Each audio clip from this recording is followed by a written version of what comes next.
2024 City Council Work Session meeting. Our meetings are public, and you're welcome to join us in person or by watching from the Council's agenda page, Zoom, YouTube, or SLC TV. We hope you'll continue to join us in whichever manner you feel most comfortable. This is a work session meeting during which there is no public comment. Please join us tonight during our 7 p.m. formal meeting to share your comments. We, of course, welcome your feedback anytime by mail to P.O. Box 145476, Salt Lake City, Utah, 84114-5476, by email at council.comments@slc.gov, or via our 24-hour phone comment line, 801-535-7654. Comments we receive on agenda topics are shared with council members and posted to our website, slccouncil.com. We'll now begin our work session. The first item on our agenda is an informational update regarding the winter shelter plans. We will have Andrew Johnston, Director of Homeless Policy and Outreach. Thanks, Andrew. Afternoon, council members. Thanks for having me. We have a few slides, well, more than a few slides, but a lot of these you may have seen versions of before. I just brought them in case we needed them for some questions. Go to the first, next slide, excuse me, please.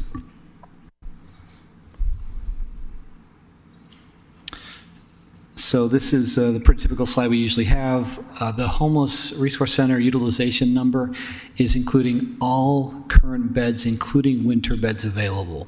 So it's not the 1,000 plus beds we always talk about year round. This is all the 1,000 beds plus most of the winter services beds, and they're running at 98% full. I bring that up because that's a good sign. People are coming into those beds. It means the operators are doing a good job keeping them open and bringing folks in. It also speaks to the reality that a lot of people will come inside if we have a valuable option for them. So make sure you know that. Now, that number again, there's been a question recently, at least, about where the numbers are that I'm sharing with you all.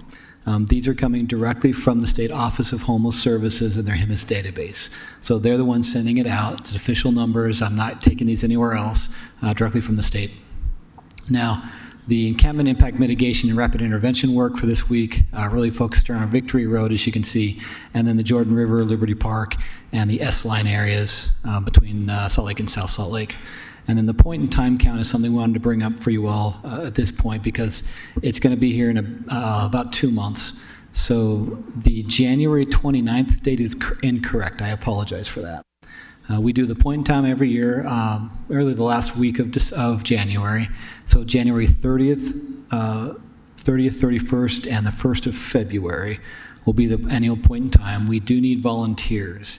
And so there's a link here. We'll make sure it gets out to all of you in your office and your staff. And that can be sent out to anybody in the community. You get online, you can sign up. There'll be a training involved in this. The website you'll see there actually has a video to introduce the idea to people who haven't done it before. But we need a lot of volunteers to make sure we have great coverage across the entire county and good accurate numbers. Any questions on any of this, council members? I have a question. I know we're talking in relation to HRCs. Do we have any storage at these HRCs for people that have belongings but might currently abandon them or place them temporarily in locations all over in the public right-of-way? So year-round, the city does have a contract with Advantage Service to run a place for your stuff, which is on 500 West. That's always open to anybody experiencing unsheltered homelessness, and you can access that, I think, every day at certain hours outside of any resource center you're in. If you are in a resource center, the Gail Miller, the Geraldine E. King, and you are there for the winter overflow beds or the year-round beds, you have access to storage there. At the other locations, such as Ville Properties on North Temple, those are individual rooms, and you can store your stuff in your room with you, apart from everybody else. So there is storage there as well. And I believe all these locations are also allowing service animals and those kind of things. And then a lot of couples are going into the individual rooms. I've received lots of concerns in regards to abandoned belongings or temporarily abandoned belongings, and I'm wondering something we could report on is the utilization of these storage areas. As far as reporting on? Storage, the facility we're talking about that Advantage Services specifically provides. So the concern is people are losing stuff they're leaving behind on the street? No, the concern is our average residents are concerned about abandoned belongings. Okay. So whenever we get a report of abandoned items, we can go out and clean those up. If there is a camp associated or somebody there, there is an intervention to say you have to clean up, you have to move, there's no camping allowed, those kind of things. So we encourage folks to use the app, the new app particularly, or contact us and we can send out folks to retrieve those. When police are enforcing a no camping ordinance, that is evidence actually of the camping, and so they take that into evidence and store that at the police facility. So that's separate than abandoned belongings, which are just a cleanup. And just to clarify, when you say cleanup, is this an abatement? What happens to these belongings? Because I think that's been a question of concern as well, is if we eliminate materials that are identifying documents or other sorts of legal documents. So when folks are going out to enforce on a camp, that's contacting the campers saying you can't camp here, encouraging them to clean up their stuff together and take it with them. If it's abandoned items, sometimes it does have to be discarded because it's abandoned. We can't verify who it's to, if they'll come back, those kind of things.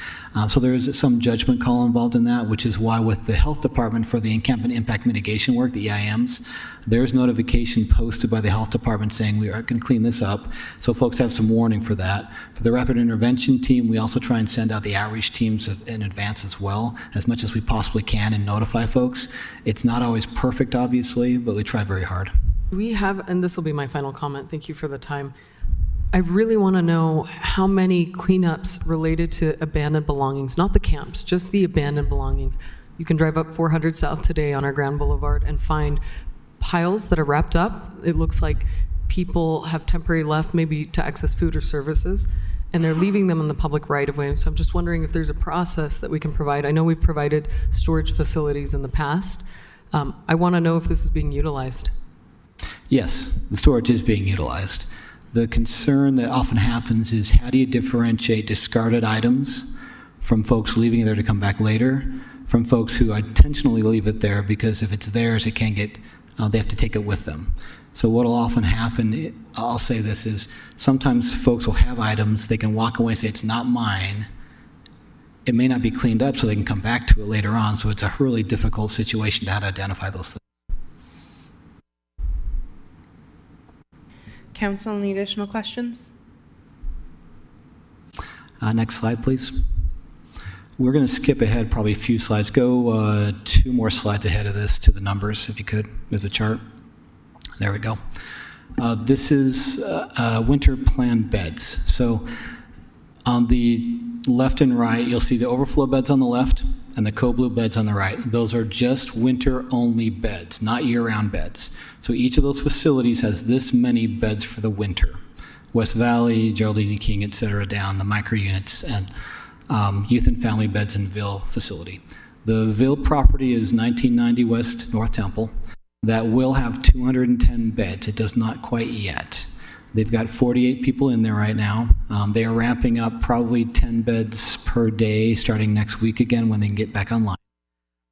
So that's a gradual ramp up.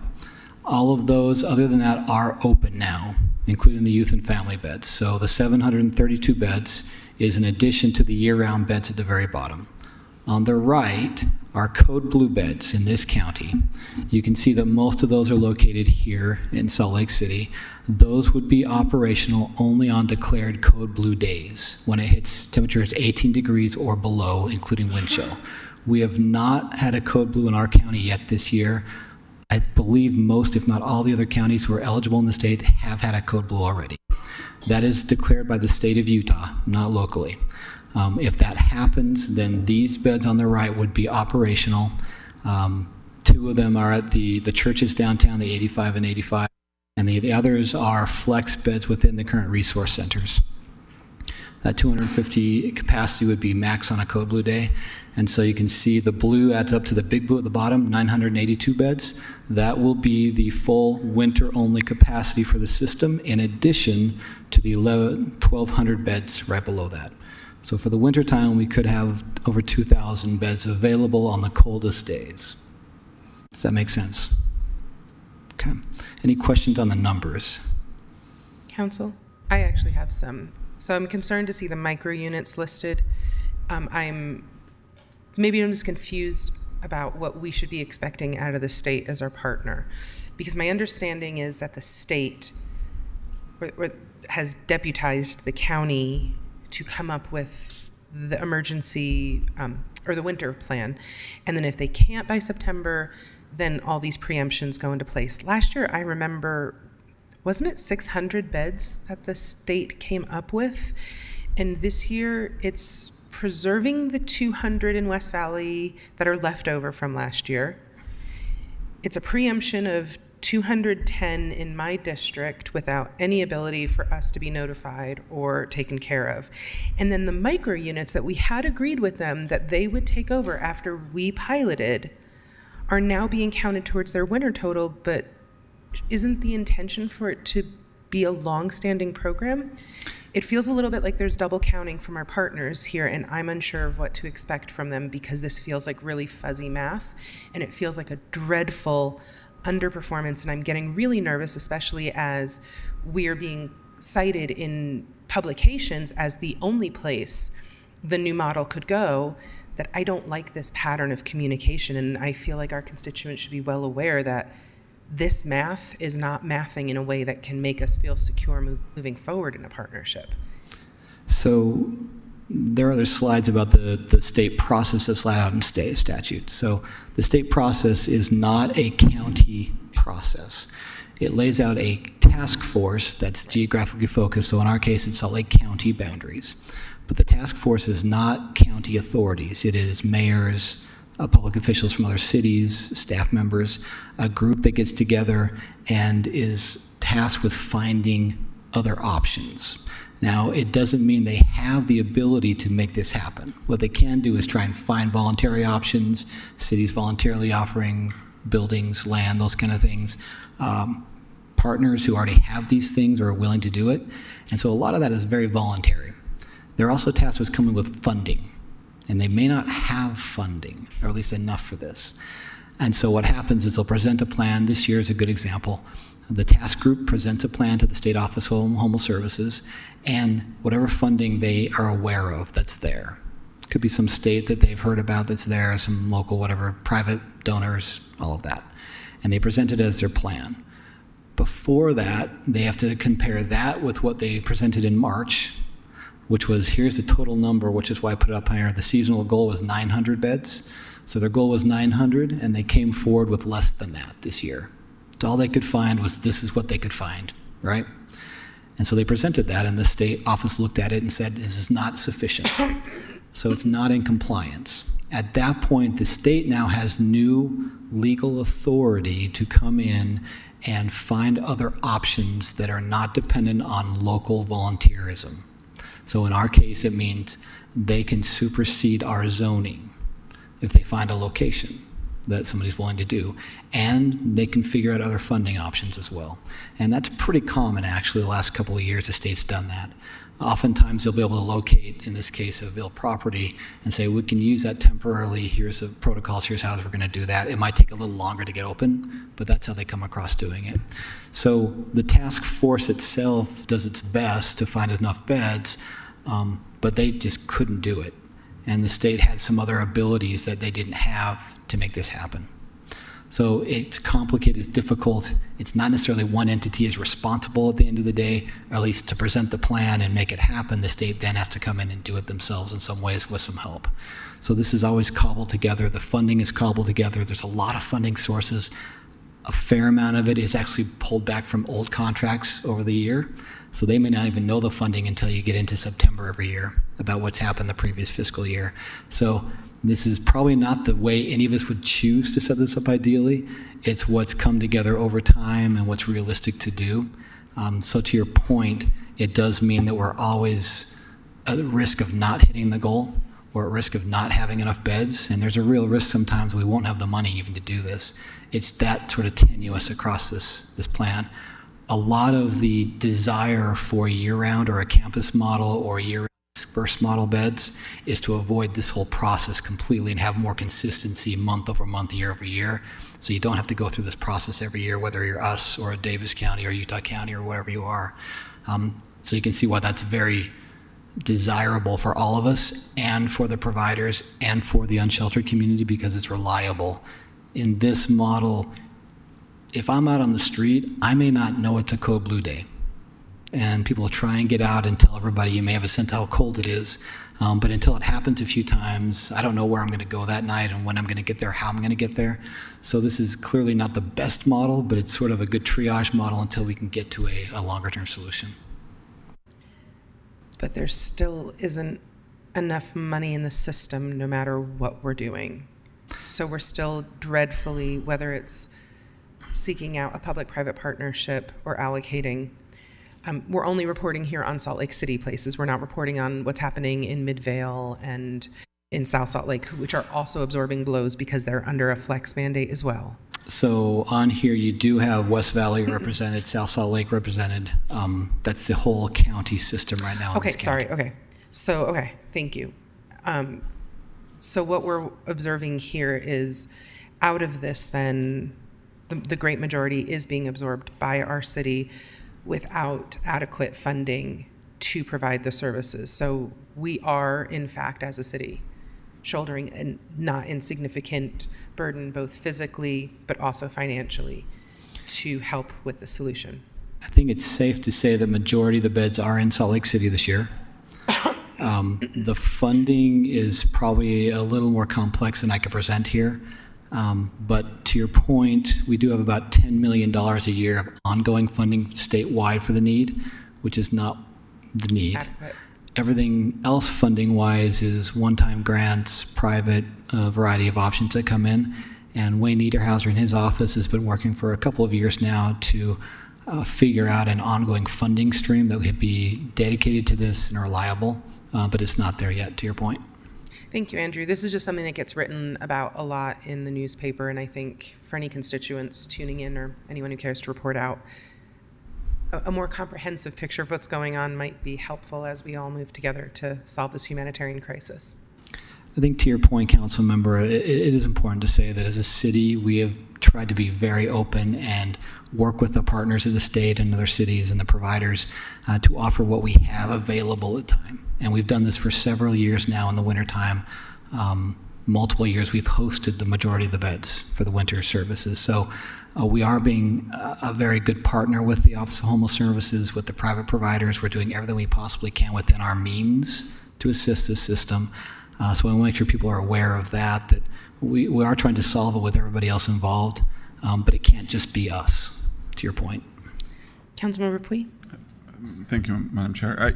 Just a quick note, this is not really a question to you, but a little concern about the conversation regarding the code blue beds that are happening in other parts of the state. It is disheartening to hear, the communities not too far from here are not welcoming the solution in the coldest days of the year, and in a very while it may not be the perfect solution, every community should try to take care of those that are suffering.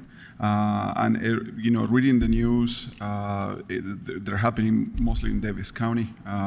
Just broke me to hear that neighbors that I probably interact are saying, no, in my community, I don't want that to happen in my community, as if this is a problem that is important to them.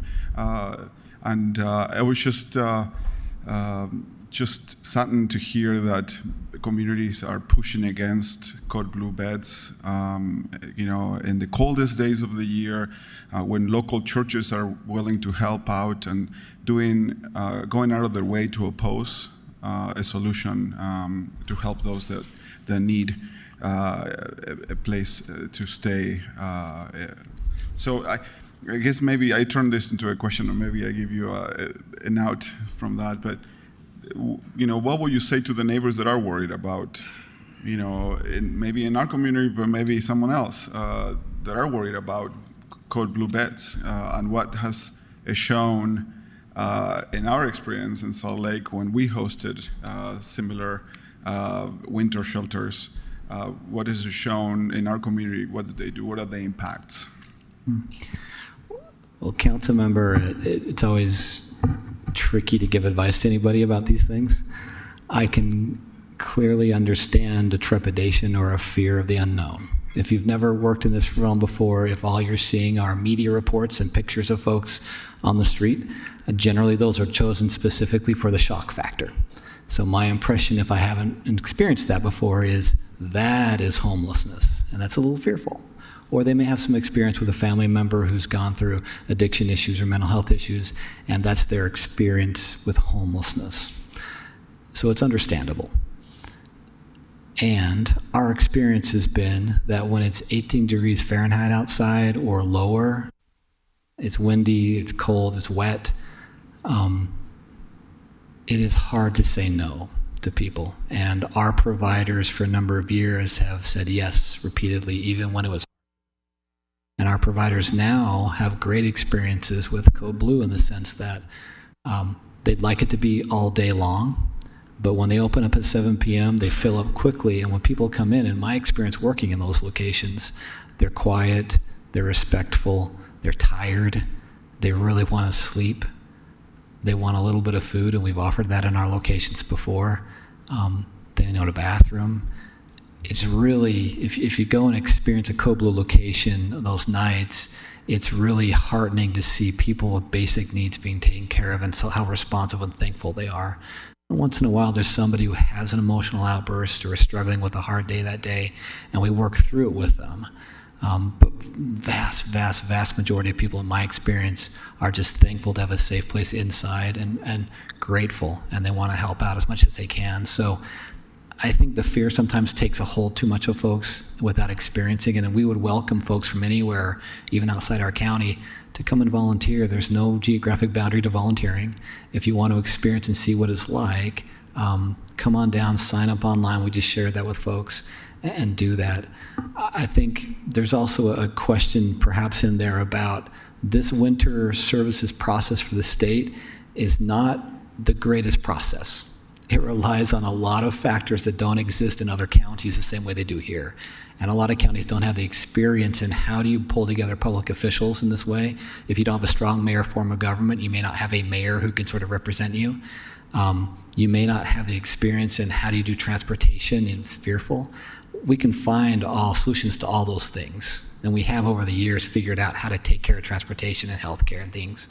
But the biggest factor is getting in there and trying it and learning it as you go.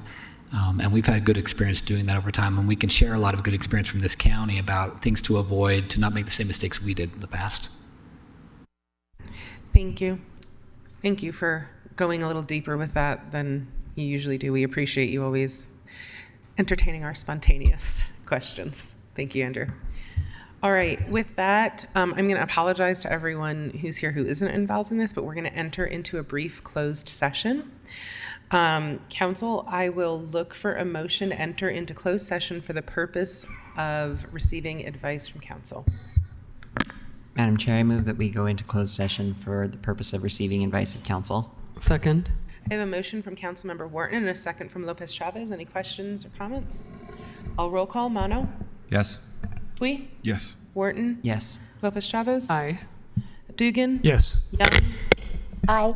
And I'm a yes. We are officially in closed session. When we adjourn, we will return to this work session meeting.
Thank you for giving us that time, and I apologize that it went longer than we anticipated. We will now move on to item number 2, the ordinance regarding the Jordan River Fair Park District zoning map and text amendment follow-up. At the table, we have Nick Tarbett, Council Deputy Director, Amanda Romans, Senior Planner, Kelsey Lindquist, Planning Manager. I see Nick Norris, even though I don't have your name here. And then we have the lovely team from LHM joining us, as well as, for his first time in a work session, I don't know, maybe you were here before, second time in a work session, the U Fair Executive Director, Ben Buys. So, Nick, I'll turn the time over to you. All right, thank you. This is a follow-up briefing where we have a few outstanding items pertaining to zoning that staff is looking for direction on to potentially include or not include in the final ordinance. So we have a list up on the screen, which can also be found on the staff report, but we figured this would be easier. Our thought was just to step through these, and then you can ask us any questions as we go through them, and then you can provide direction on how to move forward. The first question is about the open space requirements. The code requires 10%, And the applicant at times has mentioned potentially 18%. At this point, we thought it would work to, in talking with LHM, keep the minimum of 10% in the code, but then as the development agreement proceeds and as we talk with LHM, that could be potentially increase to 18% depending on how their development comes out. So with the council, I guess the question is, are you okay with keeping the 10% in the code and then discussing 18% in the development agreement? Do you prefer straw polls or just feedback? Straw polls would be great. Any discussion on this? Or does anyone want to call the? I just wanted Councilmember Deegan. discussion on the open space. And, you know, with any open space, it's important to have those space contiguous and not small little micro spots everywhere. So it really, as far as the open space requirement is we can keep them as contiguous as possible. We don't need a full 10 acres contiguous, but maybe 2 spots instead of, you know, or whatever percentages, but larger spots so that kids can play in. Anyone else have any feedback? So then I guess we're looking for a straw poll to be posed to set a minimum standard? Or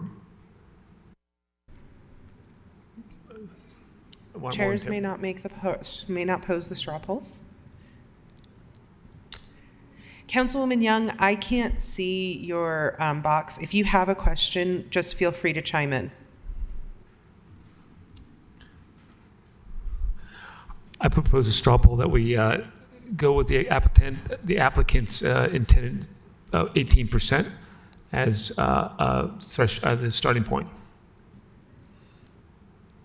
I mean by starting point. He wants to maintain the 18% intention as the minimum standard. As the applicant, Yeah. I'm okay with giving a little flexibility. I am too. sure. And I would be more inclined to be flexible if it's going to be open to, is it said publicly accessible? So I would say the more accessibility, the more open I would be to. So you'd rather have the quality of accessibility over a quantity of inaccessible? Correct. So I don't know if I want to throw out the number. I think that's a good goal, but I would say that. My I would, intention is for city standards to be observed in this as much as possible. So I'm fine staying with whatever we require of other developers, and if they overachieve, I'm excited to give gold stars and brag about them everywhere we can. I also think, if I may add, pardon, Dan, I think it also gives us the ability to have some other benefits that we're discussing still be acquired using this land. And I would hate to encumber them with more open space instead of utility for what we're trying to accomplish in relation to housing in particular. Okay, so then we have this straw poll, but do we want to introduce a new one? Or I think Chris and Ava kind of adjusted my straw poll, but I agreed perfect. to their Would you care to adjustments. propose a new one then? Do I have to say it out loud? Okay. You want to observe the city? I want to observe the city's standard for and I would also like to push to the 18%, but taking into account Councilmember. So the straw poll is to maintain the city standard of 10% and to maintain an optimistic and aspirational goal with them of the higher that they've set. Yes, with and I would say as With an emphasis on accessibility. Wharton mentioned, I would take the city standards, the more accessibility over the land, but I'd like to push for the 18% with what you said. Yeah, I agree. Okay, everyone, should we show Yes. our feelings on this one? Okay. Is that guidance good? Perfect. I think we're good. Okay, design standards. Now, planning staff, jump in at any point I start messing this up, okay? As of right now, the design standards apply to the public streets, so Redwood Road, North Temple, and then along the Jordan River. They would not apply to any interior streets. The question is, does the council wish to require those design standards to be included beyond those already designated areas? I I'll just clarify something that Nick already messed up. It does not apply to the Jordan River, how it's written right now, so just Redwood Road and North 10th. Council, any discussion? Anyone ready to call a question? Quick question. Go ahead, So, Councilmember will that include this? You know, the site where the potential stadium be? What would be that area? Will the standards include that or not? So as the code was recommended by the Planning Commission, there's no design standards that would apply along the river on that side of the stadium. So that would be something you'd have to decide. I will say a building and a use like that is very, very hard to apply design standards to. I think what the intention would be is any other sort of building that may provide a use that's more accessible to the public. Do we have design standards? I mean, this is a pausing of the riparian overlay as we know it. So this will be interfacing with the river in a totally different way than anything else. Do we have design standards that would apply in that grave of an exception? And then Councilwoman Lopez Chavez. So we have design standards that apply to building faces that front on a public street for if the design standards are intended to apply to the Jordan River in the eyes of the code, it would view that, it would just list that just like it would streets. So one of the things that we also have a concern with is that there's not a decision yet on whether any of the internal streets will be dedicated as public streets. And so our preference for the code is to say that they apply to all public streets and not necessarily call out North Temple and Redwood Road specifically, because in the future, if a street is dedicated, it would mean that no design standards apply to it. But once that street is dedicated, there is a much different public vested interest in what happens on that street. And so that is the purpose why we have design standards, is to activate public streets. So Councilwoman Lopez Chavez, then Councilmember Pui. Thank you. Nick, will you help me understand, will we continue procedurally to keep design review in this process? yes. Then I would say, me personally, I'm in favor of allowing for more flexibility. I've seen many great river districts in particular. We haven't designed a commercial district of this aptitude in Salt Lake City. I'd rather work this through and find language in our development agreement, quite frankly, if we can, if not, to allow that partnership to equate to a better design review standard in this process. It sounds like we have good procedural protections. Is that correct? So just to clarify, you're talking along the river specifically. Whether it's street facing or river facing, both. So we do have design standards that apply to streets, and we have a pretty well fleshed out process for that at this point in time. And this district does have some design standards on public streets. It also triggers a design review process for any buildings over 200 feet.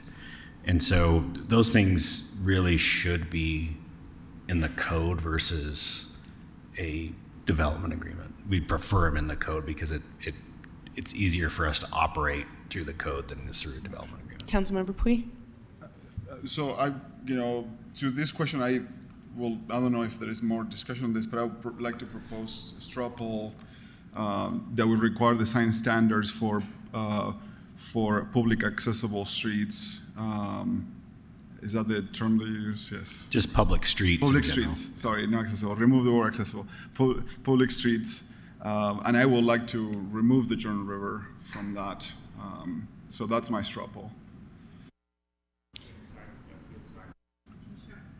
That would be part of the development agreement, Jordan River. Is that what you? I'm removing the design standards from the Jordan River side. Okay. Okay, so you want to keep them for the Jordan, for North Temple? Yeah, all public streets, like suggested by the administration.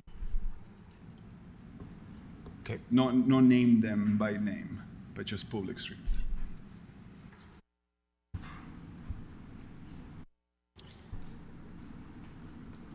Are we creating a perverse incentive Well, okay, so either the streets interiorly have to be maintained privately, or they get turned over publicly.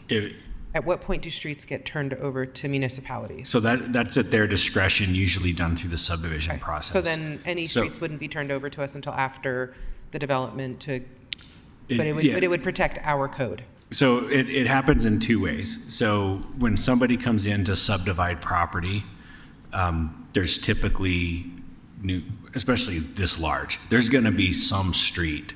Those streets are either public or private. If they're public, that act of recording that subdivision plat results in those streets being dedicated. If they're private, there's no dedication. Design standards wouldn't apply following that straw poll. It's where if they're public, then they would apply. I'm actually fine. I find the argument that they have a very deeply vested interest in making sure that the design of the interior is cohesive as a means of being marketable. Like, I find that a compelling agreement. My only concern is just making sure that we are not exposing the city to the subsequent bad actor that comes in and tries to take advantage of a precedent we're setting. So if that's the best way to set the precedent and protect the city while giving freedom, that's where my safety is as well. Yeah, so public accessible streets, the motion was to require design standards to public streets and removing the Jordan River from that. I think part of that too is specifically being a stadium from having to comply with the design standards. So also, removing the stadium from that. Yeah, Is I'm that good with okay? that. Yeah. Okay, so Councilmember Pui has posed a straw poll. We're all good. Councilwoman Young is experiencing a lag. Councilwoman Young, if you want to put a thumbs up when you agree, we'll be happy to record it. But right now, she's in communication with Cindy Lou Trishman, our city recorder, and so maybe we can just make sure the minutes reflect her straw polls. Thank you. All right. Okay, the next one, so we heard yes on that. I think we've all got that. The next one is on the building height, and in the ordinance, staff recommends to stick with the proposed language they had, which states that no building over 60 feet is permitted unless the FAA issues a determination of no hazard to air navigation for said building. So there was some differences between what would have to be reviewed by the FAA at 60 feet or higher, and then another review is required at 200 feet or higher. So just to simplify it for the administration of it, if we stuck with 60, saying they'd have to go through the FAA requirements, staff found that to be sufficient. Can I make one clarification? I think when it says no building, it should also apply to no structure, because I think even An antenna like a cell tower, Yeah. things like that. I want them to have as much freedom within what the FAA and our zoning gives them. I want it as easy as possible, and I go as high as you want. I absolutely hope you maximize density and go high and do what is possible there. So is that a straw poll for? I can't do a straw poll. Okay, but a straw poll for what is recommended by the staff. Is this the least invasive thing that promotes the greatest height? Well, it also just makes it a lot easier because the FAA is kind of gives us some direction FAA, I here. can't do anything about. So I would make a straw poll that we accept the verbiage from the staff. Council, we have a straw poll? That's all of us who I can see in support. Madam Chair? Yes, council member? I wanted to ask before the straw poll, this wouldn't prohibit the applicant from building, if they get permission from the FAA, a taller structure. That's correct. Okay, just clarifying that, because they could potentially build or multiple taller structures if the FAA signs on to it. Yes. Thank you. Okay, the next one is the setback requirement. So this hasn't truly been addressed at this point yet. Staff is recommending that there be a maximum setback of 15 feet from required from all streets and publicly accessible open spaces, with the potential for an exemption for the stadium uses from this requirement.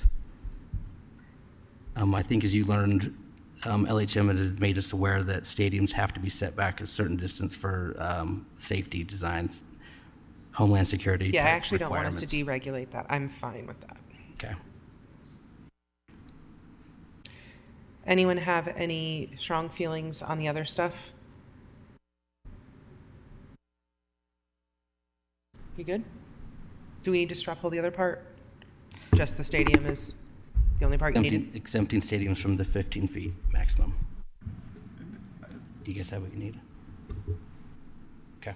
Yeah, so, Madam Chair, certainly I prefer that we, there is a maximum setback, right? Like, I felt, it would be a misuse of land if we just create this, single-family neighborhood all of a sudden with these large front yards. So I would like to narrow that down to make sure that there is. So I'm in favor of a maximum setback. So I hope that do we need to straw poll something like this? So the recommendation is a setback of 15 feet as a maximum. And I will be supportive of that. So I would like to propose that. Okay, so we're going to straw poll the maximum being 15 feet. Everyone I can see is happy with that.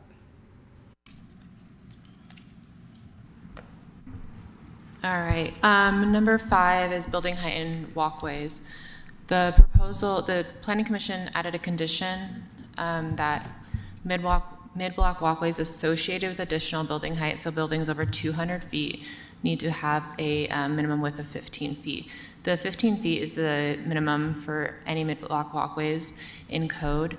In our downtown districts, when buildings are granted additional building height and they implement a mid-block walkway, it has to be increased to 20 feet. So our question for this one was, do you want to maintain the base standard or increase it to 20 feet? I'd like to say that we increase it to 20 feet, but I also want to talk about the question I had is when I walked around Sugar House and we were talking with the planning group on balconies. Now that it's not from the balcony line, it's from the building face and not. Right. Balconies could encroach into the walkway. Okay, so balconies can encroach. Okay, so appreciate that. So I agree with that. But anything like the 200 feet, if we go to 20 feet in most of the downtown area, I would rather see that 20 feet. Is that the formal straw? That's my straw poll. All right. Unless there's any.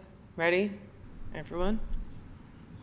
Do you mind restating it? Sorry. I would right now like to see the 20 feet width for anything other than 200 feet as what we do downtown at the current downtown districts. Can you help me? For me, the mid-block walkways have more to do with street frontage than height. But again, I come from arts and humanities in a much different world. Can you explain to me the benefit, why the correlation is with height for the width of a mid-block walkway? Also, I don't know how, if I were planning 100 acres that had not been developed for residential mixed use, I probably wouldn't go with Brigham dimension blocks, as useful as they are for us sometimes. I probably would. So the function of a mid-block walkway, this is why I don't love state-imposed deadlines that don't give us time to ask deliberative questions and see real things. But a mid-block walkway to me is so functional in Salt Lake City because of the magnitude of the blocks that we're dealing with. It becomes a little less so if we're going to have more human scale development over there. So can you just help me understand what's the correlation between height and the width? Why is this compelling for me? So it really has to do with sidewalk capacity, that walkway capacity. So the more people that are going to be there, you want to make sure that you have adequate space to accommodate that. Okay, thank you. So you would like to increase it to 20 if we're over 200 feet, and 200 feet you said is? Yes, as we do as we do now at this current. Right, that's down code. Yeah, it's pretty, so 200 feet is roughly probably an 18-story building. 18-story building? And that's what we do in the rest of the downtown district, so at buildings aside. And So nothing new. You were saying that it's 20 feet downtown when we have those high taller Yes, buildings? yes. I mean, it's 5 feet difference, and it gets scary if It's just one me. It gets scary when this gigantic structure. So I'm okay. I support this straw poll if we. Okay. Thanks. Just to clarify for the public, the mid-blockway feet width is for the actual public right-of-way. What would be the right-of-way? Yes. And no other egress outside of that, no other setback, such as foliage, et cetera. Perfect. That's the minimum width for the. Thank you. All right, so Councilmember Dugan's poll. Everyone I can see is happy with that. Oh, do you want me to go on the open space? Okay, and then the second part of this one would be open space associated with additional building height, so buildings over 200 feet. Right now, the proposed code states that open space will be provided, but it doesn't provide a minimum square footage. Once again, referencing downtown code, the minimum downtown is 500 square feet. It's smaller downtown because most of the buildings are infill. So on a site this large with so much room to work with, we're recommending increasing that minimum square footage that's associated with additional building height. Is this in addition to the open space? This is separate from the open space. This is in addition to the open space, Correct. right? And it would be located on the site of the building, not elsewhere in the development. Okay. We're talking about like trees around the building, stuff like that. This open space is not something that will kind of like a park, but it's like an open space, or would it?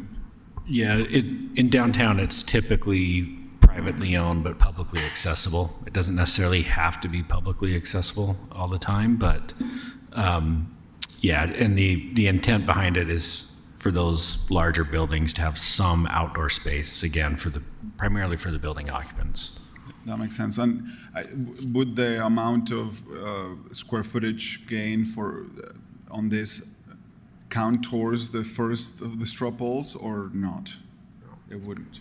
No, because this is site, like Amanda said, this is site specific. So they come in with a building over a certain height, it would be around that. So I see. So I'm the applicant, and I'm going to build an 18-story building, and assuming that goes through and moves along, I'm required to create X amount of square footage of open space. Correct, but this is an option. So they're proposing 3 options associated with height. They're proposing the mid-block walkway, or affordable housing, or open space. So they don't need to do all 3. And that's the same downtown. They do downtown districts. We do have more options, but this is just I one. want to take away but affordability, please. May I add a perspective just so we can consider?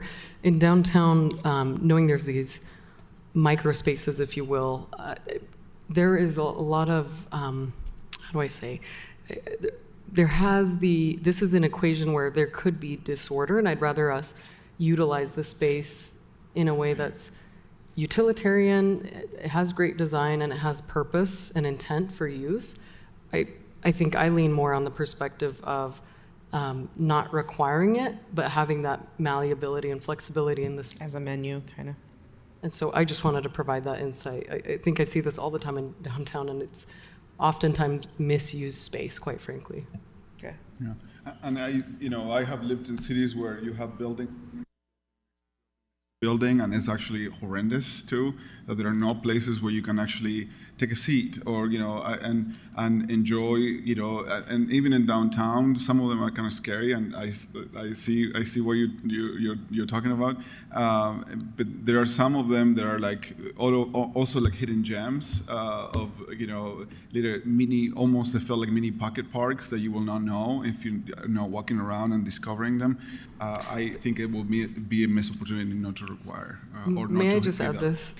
It is a new commercial district, so, I would love to accidentally walk into a beer garden in downtown, but instead I'm met with these empty alley spaces. So I just think in considering this is what I'm leaning towards personally. But this is not an alley, right? This is not an empty. This is an open space that will have some. No, what she's saying is we could do this could accidentally have a secret garden instead of a defunct. I also think I like the idea of menus. There's nothing that we're going to impose. The LHM, they care about Utah. They are from Utah. Larry was from the West Side.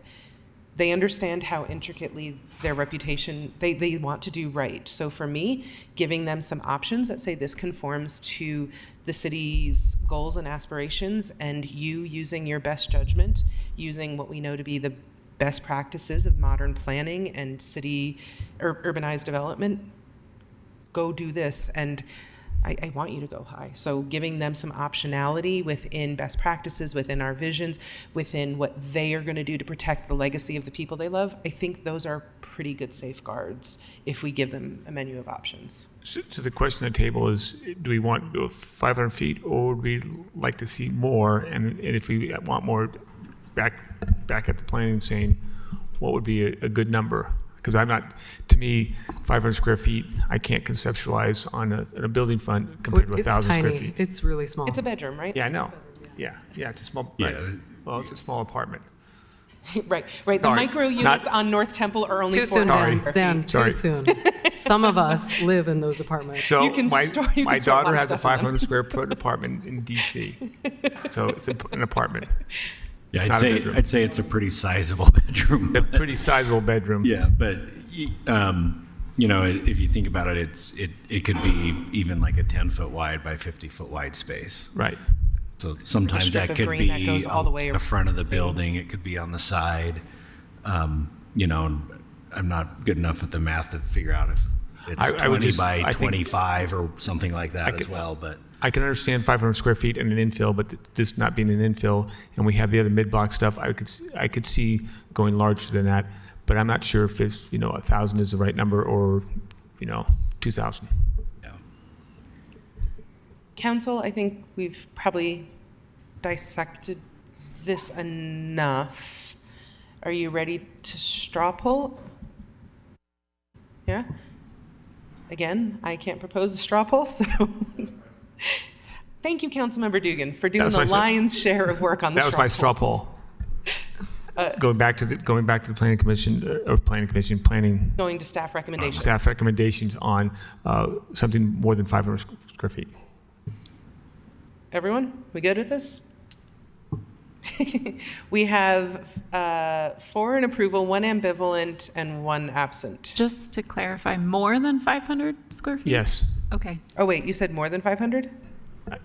I was looking for more than 500 because that 500 was the minimum already. Oh, sorry, I thought we were going with staff recommendations. I also thought that you were going by the staff's recommendation, sorry. No, I was asking for the additional recommendations from the staff. We were just recommending putting a square footage in the code because right now there is no square footage provided. So I was referencing 500 square feet since downtown districts have that. We've discussed 1,000 square feet since this is, there's a lot more land to develop. Okay, so putting it into the code. Yes. That was our recommendation Yes, to have okay. a minimum. Yes. I like That's my mirroring straw what poll. is done in other parts of the city, and I would like to continue to push for workforce within the district. And I recognize basic economics requires that I allow people to use land. So for me, I would like this as an option, but I also know that what I'm asking for comes at a price, and the negotiation is ongoing. So I don't want to put anything additionally onerous on them than we would put on any other development happening throughout the city. So my straw poll is that, as the staff recommends, put it in the code up to 1,000 square feet. Up to 1,000, okay. And that's recommended from the staff at this point, and putting it in the code because it's not in the code at this time. Is that correct? Am I hearing that what we do downtown is 500? It is. Okay. And what the language in the code as proposed, they're proposing open space, there was just not a minimum.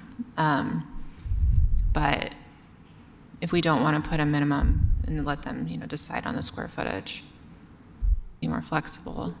I mean, we're talking about a little teeny space, really. So we're Right. spending a lot of time on, a bedroom. It's And fireworks again. it's only associated with height. Let me say that between 500 and 1,000 is not a big difference on a building that's 200 feet high. So I will support the language to up to 1,000, which gives us the open. But what I will say is the minimum is important to me, that there has to be a minimum of, of the 500. So if that's an amicable amendment to your motion, to your straw poll, I will support it. So you're going up to 1,000. Up to 1,000, minimum Minimum 500. 500. we doing this? hang on, I'm praying about it. Hang on. I think I went to ambivalent. I just want like- to state again, for me personally, the minimum, with it being so small, is not necessary when we have other goals with the space, but that's my perspective. So you want it bigger? No, So you want it at all? correct. So you want, okay, I see, building. So that's my straw poll. Thumbs up and down. I think we're asking for things in accordance with other city policies, understanding the nature of how this agreement is different. And so I don't like going above what we've done in other city places and pushing things where where there's not a substantive benefit. 500 extra square feet doesn't change enough for me to go, yes, this is where I push. So I want what we do in other areas of the city. So it's keeping the city 500. standard, you're okay with that? 500. I mean, when we're talking about, just to argue, since we're spending time on the bedroom or two-bedroom, and I might as well go for it.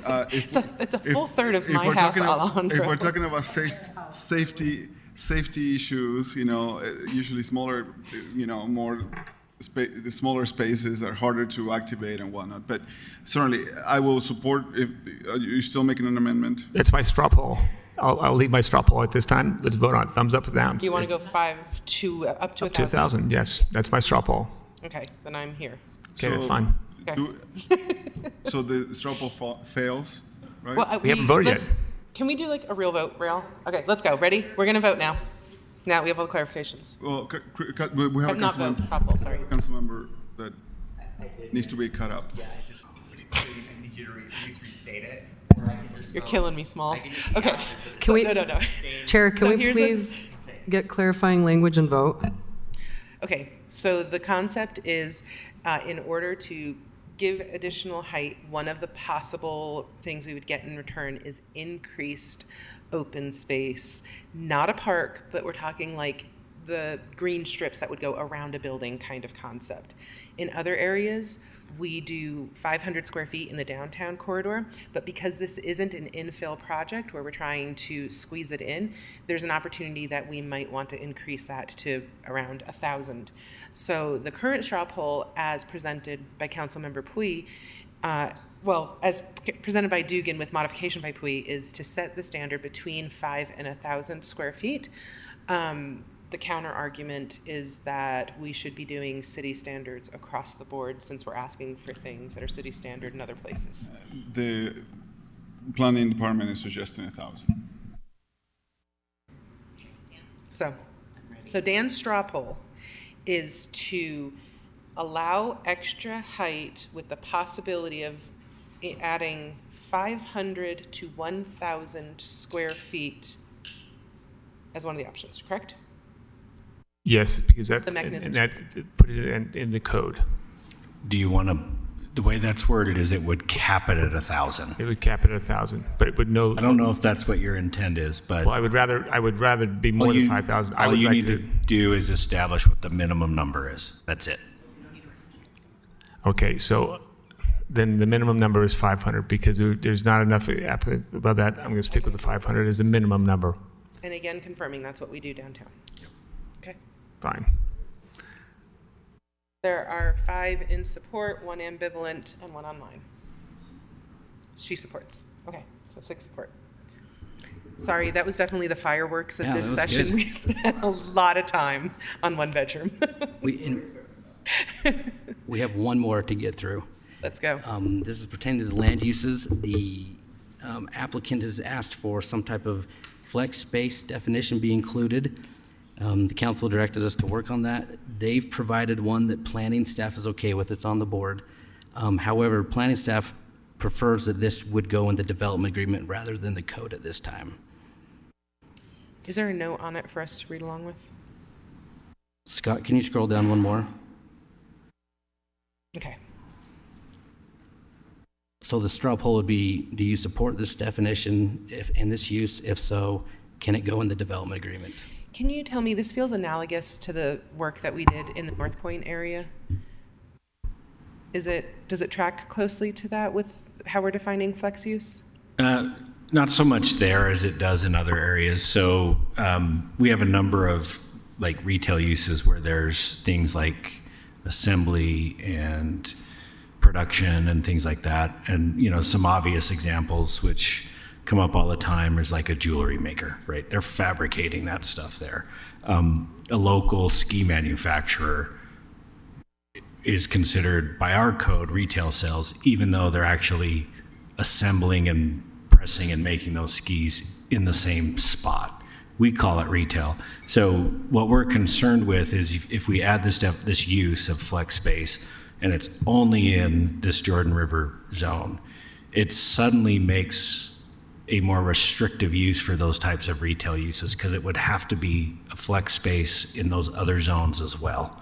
And so we think there's some unintended consequences, and it changes how we have interpreted retail uses in the past. And so because this is so specific to one area, we think that it is easier to add this as a use that's allowed in the development agreement versus trying to shoehorn it into our zoning code without thinking through all the other zoning districts in the city.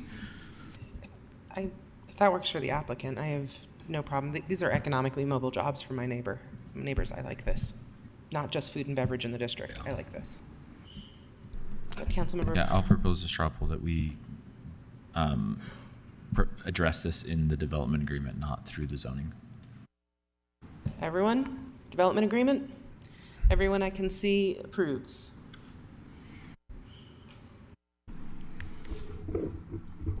That's it from us. Just a reminder, there's the public hearing tonight at 7 p.m. All right.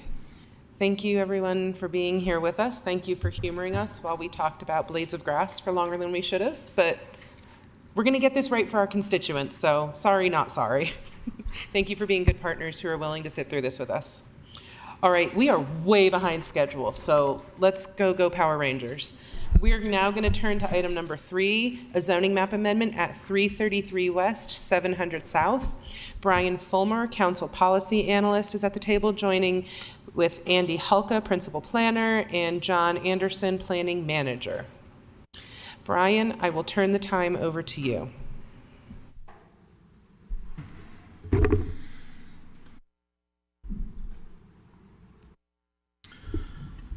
Thank you.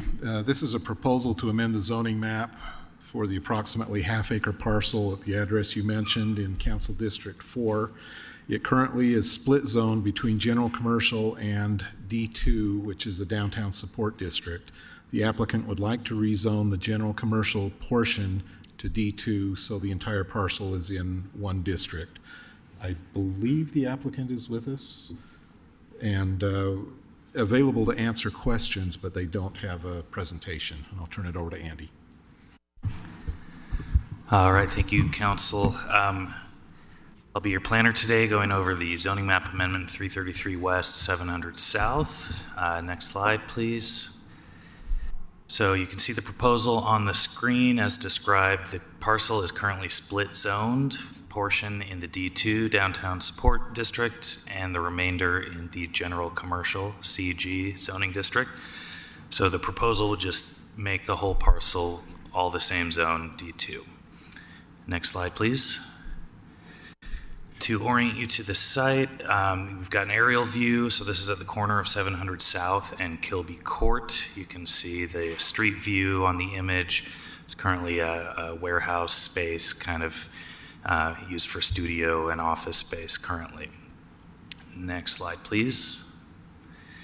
A couple of the key differences between the CG and D2 zones. You've got a full analysis in your report, but just a few of the things I wanted to point out were the height. So this would increase the maximum height for projects with design review by 15 feet.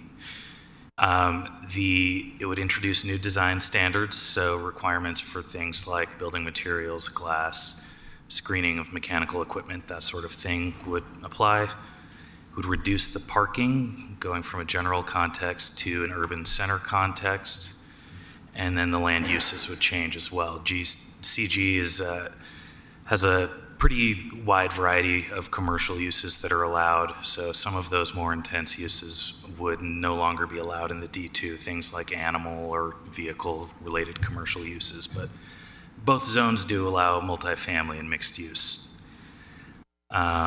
Next slide. Just a couple quick points for the rezone. We look to make sure that it fits in with the surrounding context, there's infrastructure to support the request, and that it's aligned with the city's long-term goals. In this case, the downtown plan calls this area a mid-rise streetcar neighborhood. Both zones, CG and D2, are appropriate, so either way would be supported by the plan. But this is part of the Granary District, which does have good transit access, a lot of infrastructure planned for the area. The Planning Commission reviewed it earlier this year. They didn't bring up any major concerns, and they recommended unanimously that you approve this project. Staff's analysis also is that it meets the standards, and we recommend that you approve it as well. Next slide. I think that's it. Yep, that's all I have. I'm happy to answer questions. Thank you, Council. Any questions about this? All right, we're going to be easy on you. We got it all out in the last one, so thank you. All right, we'll move on to item number 4, a zoning map amendment at 238 South Concord Street and 1255 West Pierpont Avenue. Brian Fulmer is staying at the table for us, and Olivia Kvetko. Did I say that right at all? Savetko, okay. Principal is joining us at the table. Kelsey's here too. We got the whole team. So, Brian, I'll turn the time over to you. Thank you. This is a proposal to amend the zoning, the abutting properties at the addresses you mentioned, and they're also in Council District 2. They are currently zoned R1 5000 or single family residential, and the proposal is to amend the zoning to RMF 30 or low density multifamily residential zoning. The applicant is with us and has a presentation for the council when you would like to have him address you. I'll turn it over to Olivia. Great, thank you. Good afternoon, Council. Today I will be walking you through a zoning map amendment on the corner of Concord Street and Pierpont Avenue. If you'll go to the next slide for me. Okay, so the property is highlighted in blue up at the top there. The request is to go from the existing R1 5000 district to the somewhat recently adopted RMF 30 district. Next slide. All right, so a little bit of information about this property. This property is about a 1/4 acre, and the two properties combined is about a 1/4 acre. They are both owned by the applicant, who's here this afternoon, and total about a 1/4 acre. There's one single family home on these two properties now. It is just rented out at about market rate. If you'll go to the next slide for me.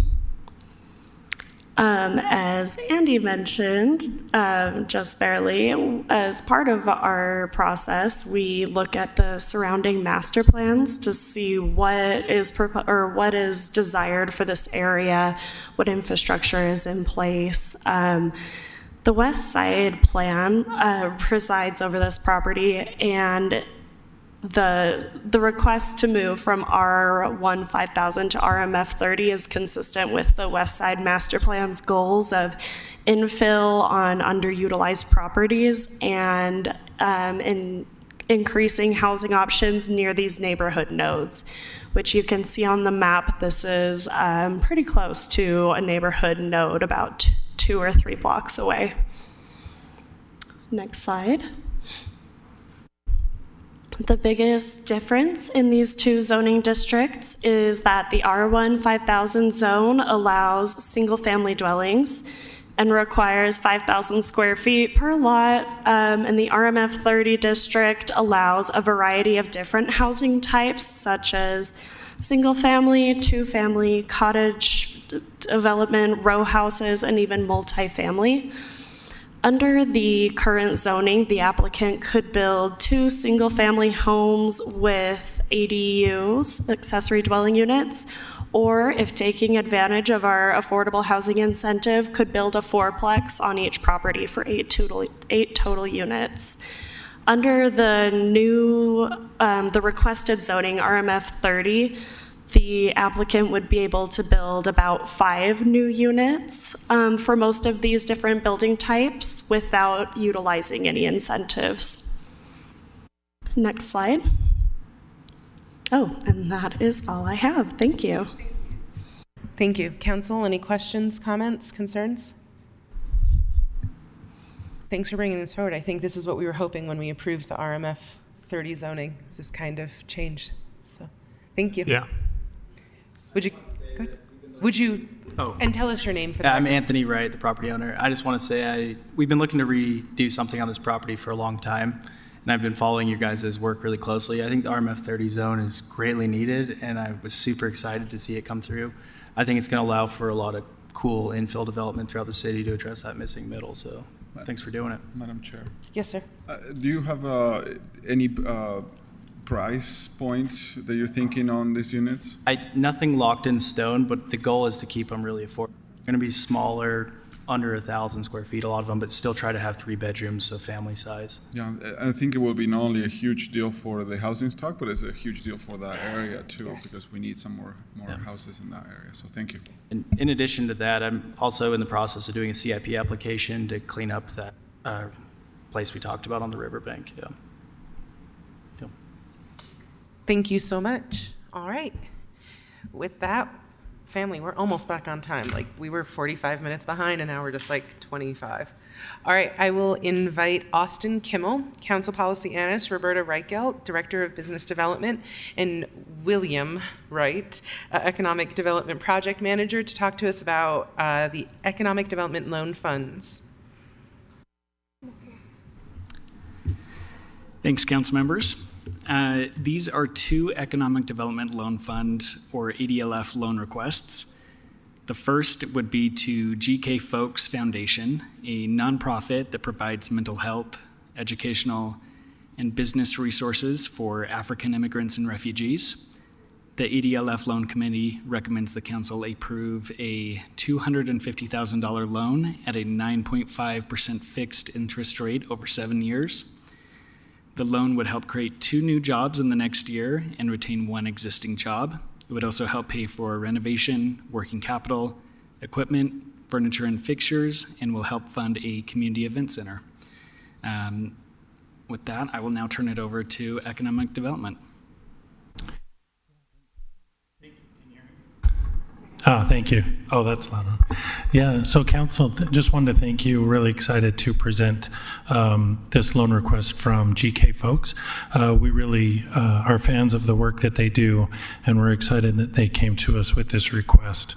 They identified a need for event space, particularly for immigrant and refugee communities, and using this loan to build that out. I will mention only 2 jobs directly, but we do expect more to spin out from the activity in the near future. Council, any questions? I admire a nonprofit bold enough to take a loan. That scared me, but I'm excited for them. Yeah, same. Councilmember Dugan? Okay. All right, thank you, and we'll hear now about HK Brewing Collective. Yes, the second loan is to HK Brewing Collective, LLC, a kombucha brand with a bar and tap room. The loan committee recommends the council approve a $250,000 loan at an 8.5% fixed interest rate over 7 years. The loan would help create 10 new jobs in the next year and retain 20 existing ones. It would also be used for equipment purchases and working capital. And a reminder that public hearings are not required for these items, and votes are scheduled for tonight's formal meeting.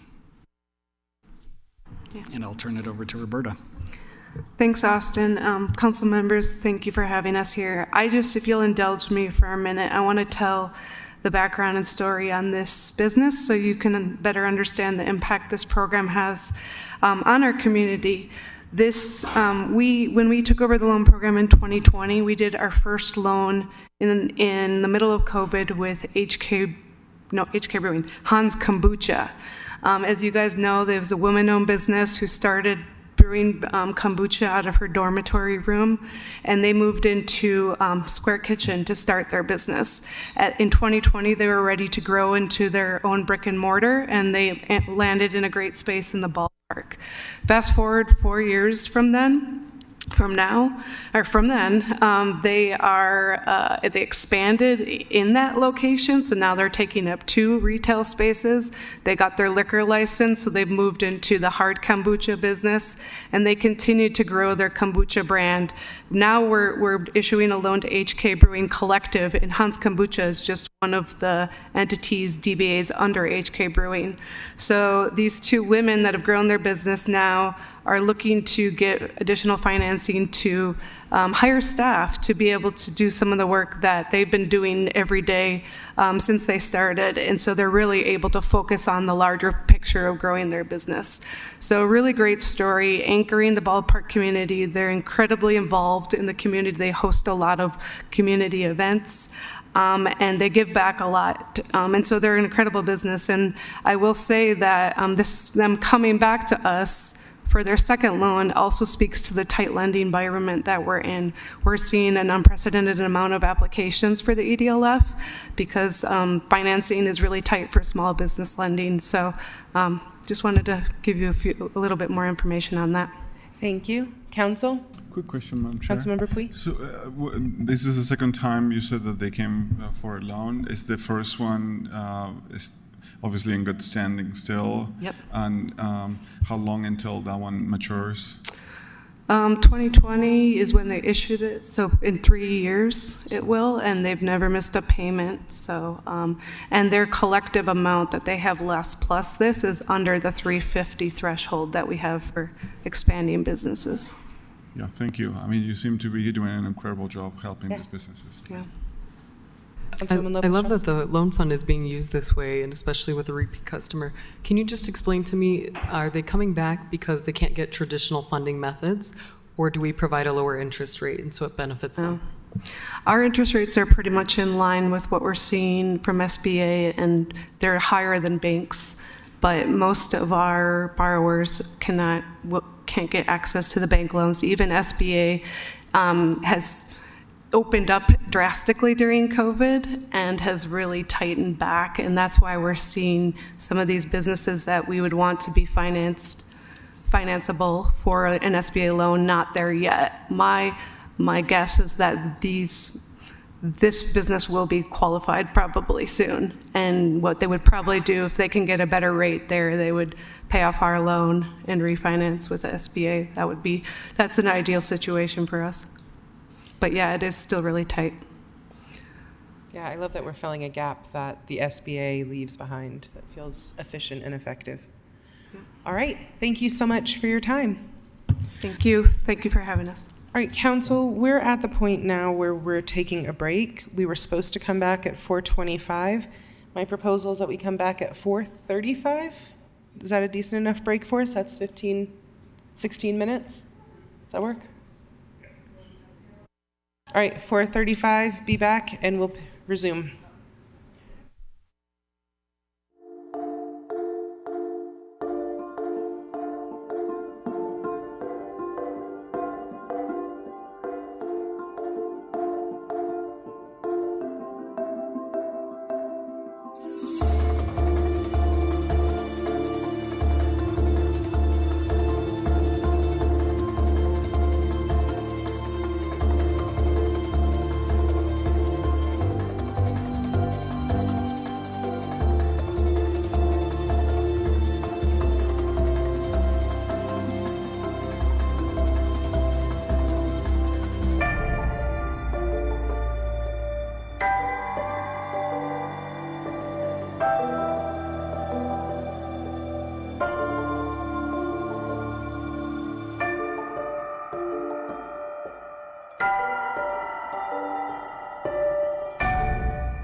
time over to Ben Lidke, Council Policy Analyst, to walk us through Budget Amendment 2 for fiscal year 24-25.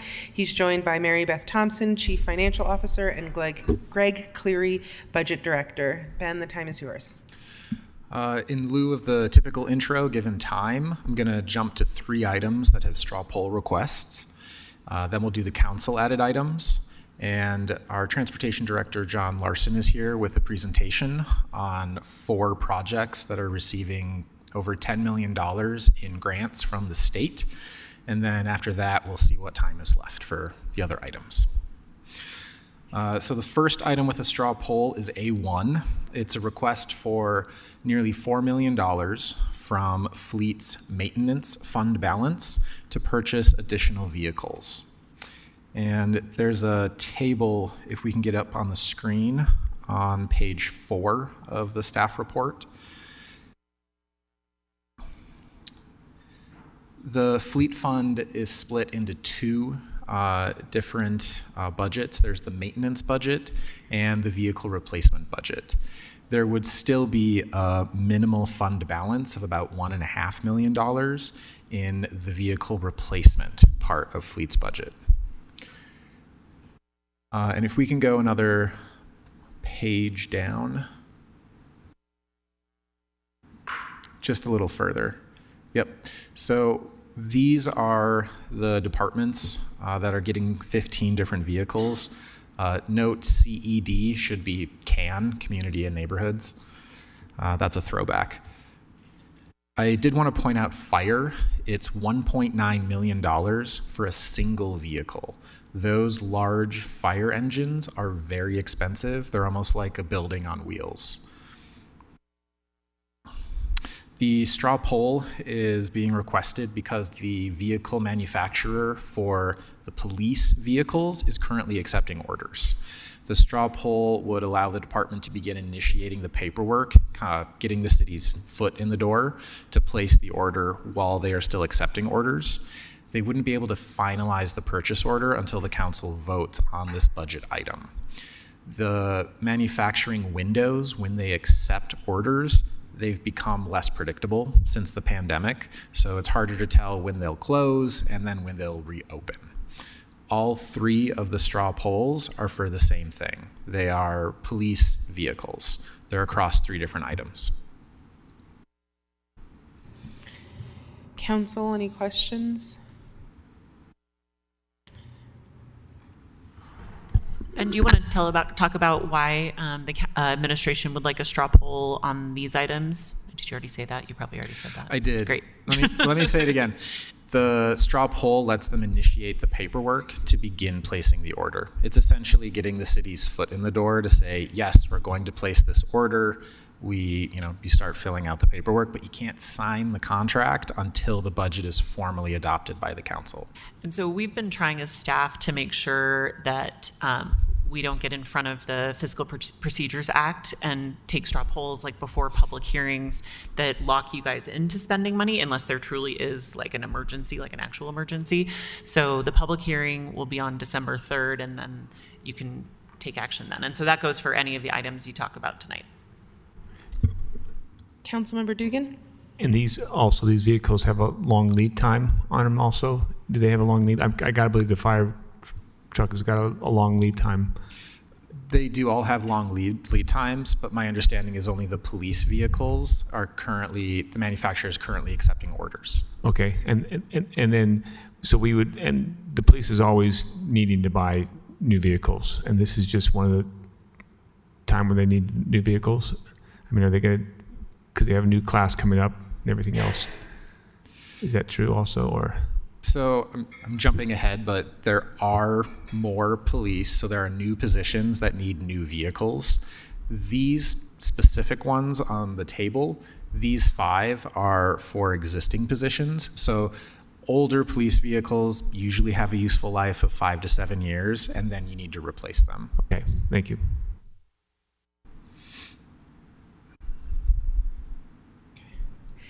Can you explain to me, it feels like this is an inefficient way for us to address fleet.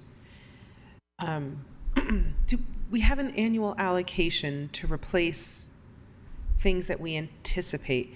Is this an exceptional case? Is this like we want to get in on a good price before they go up? Like, this feels, budget amendment feels like a really inefficient way to do this, as well as not having an allocation already predetermined every year so that it's not an amendment. I thought we were unfreezing funds. This is an actual allocation. There's another item in this budget amendment that's over $10 million of money that you previously approved for police vehicles. Thank you. Okay, thank you. I'm not crazy. But they were unable to place the order because of the unpredictability of when manufacturers are accepting orders. So it's a reappropriation of $10 million. This is probably ringing a bell for you because we've had it every year for the last 3 years in a budget amendment. Because if you don't encumber the funds at the end of the fiscal year, then they lapse to fund balance, and so you have to reappropriate them so that budget authorization is there. I will say the amount has gone down. So I think it was 14 million in the budget amendment last year. So they are catching up, but there's still over $10 million of previous appropriations for vehicles that are still needed, but they haven't been able to place the order to encumber the funds. But this isn't coming from that 10. This is coming from their fund balance. So one of the things that the administration requested was them go back and look what their fund balance was sitting at and how much they had in fund balance. We didn't want to do that with the regular budget process because obviously we hadn't completed fiscal year 24. We still haven't completed the audit for fiscal year 24, but they still have some cushion in their fund balance. We said, you know what, you should use your fund balance before coming and asking the general fund for more money. So this is their request in using that fund balance to purchase these vehicles. Is there a reason we're going above the 10 million now? Is it just an opportunity? These are just needs that came up? The 10 million was from previous year. This would have been like the ongoing 4 million that we gave from funding our future previously. So that's the reason, is for us to continue to replace those vehicles that are needed without falling backwards. Council, any other questions? All right, so you need a straw poll out of us? Call the question. Chair, I straw poll to, to supporting this proposal. All right, everyone indicate. Everyone who is visible in here supports. That's 5 in favor, 2 are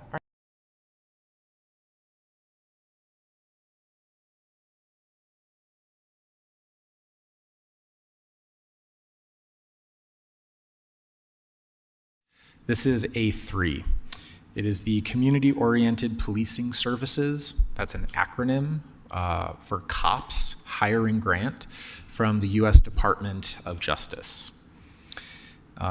There are 2 items related to this in the budget amendment.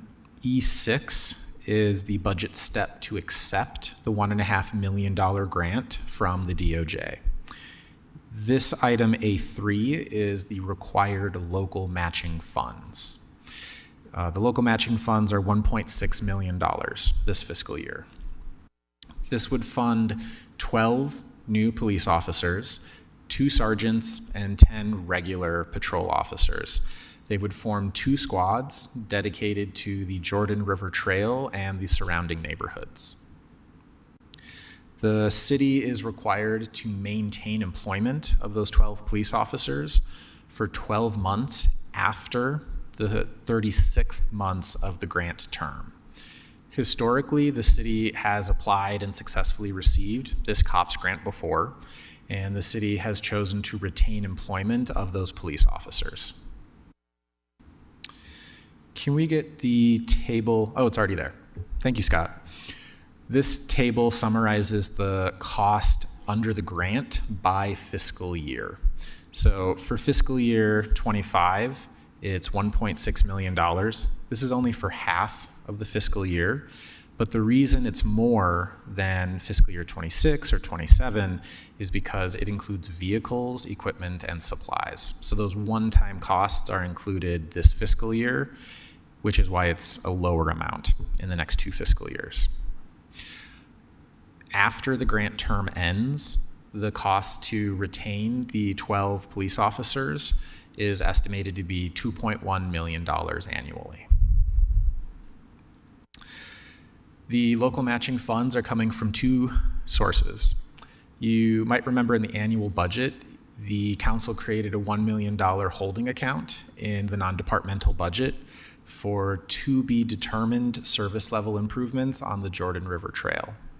The administration is recommending using the full $1 million in the holding account for the local matching funds and to pull the remaining $617,000 from general fund balance.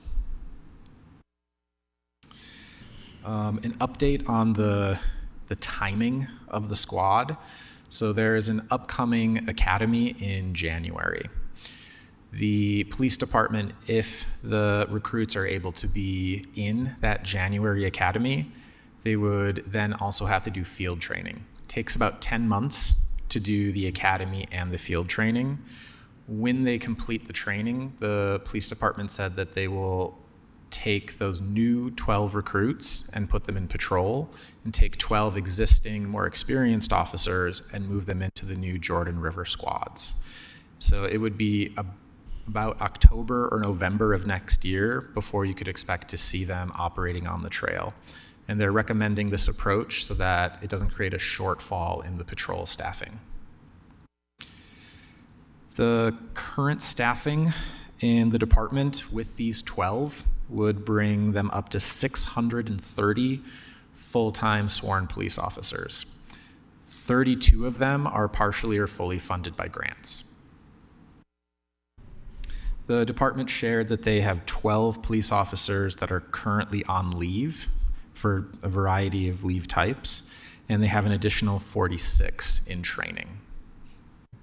They are nearing full staffing. So the straw poll is the $787,000 for new police vehicles, and a couple council members had also proposed including in the straw poll early job advertising to try and make sure that the 12 new recruits could be in the January academy instead of the next one, which I believe is in May. Spoiler, the council members who advocated for that were Alejandro and I. Yeah. So I propose a straw poll for A3 plus the additional funding for the advertising for the positions as proposed by Councilman Pui. So straw poll to support what we've been presented, everyone? All right, the 5 present are in support. So moving on to A4, this is the last one with a straw poll request. This is $877,000 one time from general fund balance, and it would create $498,000 of new ongoing costs. This is for, again, police vehicles. It also includes equipment and some personnel costs. This is a follow-up from the Homeless Shelter Cities State Mitigation Grant. You may recall that the grant was less this year. It was $161,000 less. But the city also added 4 police officers being paid for by the grant. This item takes ongoing costs that the grant previously covered and shifts them to instead be covered by the general fund. And part of the reason for the shift is to better align the eligible costs with the grant deadlines. So in recent years, there were some eligible expenses for vehicles and equipment, but we weren't able to meet the deadline to be fully reimbursed for those expenses. So shifting the personnel costs to all be in the grant makes it easier to get the full reimbursement under the grant to the city. But that also means shifting some of the costs onto the general fund. As a reminder, the grant is paying for 19 police officers. These are the squads dedicated to the Geraldine E. King and Gail Miller Homeless Resource Centers, as well as the surrounding neighborhoods. There's also 4 civilian positions and a subaward to the Volunteers of America. So the straw poll on this one is $262,000 for the new police vehicles. And that's for the 4 police officers that were added to the grant this year.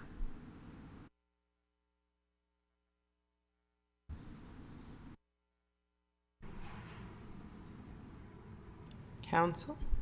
I move the straw poll that proposed straw poll for supporting A4. Okay, show your feelings. And Councilwoman Young has rejoined us. Yay! All right, all in favor. That's it for the straw polls. I'm going to jump to the council added items. This is section I. The first 2 are follow-ups. I1, in CIP back in the summer, you approved releasing funds from a CIP holding account for physical security improvements to City Hall. The CIP funding log only showed fiscal year 25 money. This holding account is from previous fiscal years. So this is the follow-up budgeting step to show that expense in the budget opening. There is still $586,000 in that holding account, so you will see more requests in the future to release those remaining funds for to be determined further security improvements to City Hall. I2 is a reappropriation. The Reconnecting Communities grant that the city received, the city had $1.24 million as a local match. Those funds were not encumbered under a contract before the end of the fiscal year, so they need to be reappropriated for the same use. UTA is also contributing to the local match. They've budgeted $500,000. I believe their board of trustees recently gave final approval, so this reappropriation would be the last step to get all of the funding available for the study to proceed. Ben, on this item, on the staff report, it says considering a straw poll for this. So we haven't signed the contract with the... So UDOT is acting as the financial administrator. Right. So they're the ones who actually have the contract. When the staff report was published, I was still confirming if a straw poll would help expedite the paperwork, but since UDOT is actually doing the contract, my understanding is they've already proceeded, so a straw poll wouldn't necessarily speed up the paperwork. Okay, so they're still proceeding. They don't need any more funding for that contract, because I already thought we signed the contract, but I guess we haven't really officially signed the contract yet. If the council adopts this item by the end of the calendar year, my understanding is there'll be no delays on the contract between UDOT and the Federal Railroad Administration. Okay, thanks. Council, anything else? Do you need a straw poll on that one? Not on this one. It was highlighted with a straw poll on the... There is a policy question. I think it was Councilmember Pui who brought up the idea of identifying local matching funds for implementing the recommendations from the Reconnecting Communities study. Since those recommendations are expected to be multi-million-dollar construction capital projects and applying for federal grants to fund those, we know based on direction from the U.S. Department of Transportation that those applications are more competitive when there is a coalition of local organizations and when there are more local matching funds. He previously expressed interest in proactively identifying local matching funds so that we can apply for construction funding in federal grants. So this would be future fiscal years. Council? It's a policy question. We like it. But the typical guidance on this is trending positive. Okay. There's 2 more council-added items. I-4 is a placeholder, so we might have additional information before December 3rd when the public hearing is scheduled. And I'm going to turn it over to Jennifer for I-3. Thanks. This is actually added at the request of Councilmember Petro, so feel free to jump in. I just forwarded to the council the latest information that updates some of the figures that are in the staff report about an opportunity for the city to invest in student housing at the University of Utah through the Ivory University House. The proposal that Ivory has come with would be to set aside 25% of the bedrooms in the project for a term of 30 years for the city investing $1.65 million essentially in the project. Right now, the city doesn't have a great way to field requests for affordable student housing, and the federal government actually doesn't even have a great way to facilitate affordable student housing just based on the way that students are income qualified. So this would be a little out of the norm.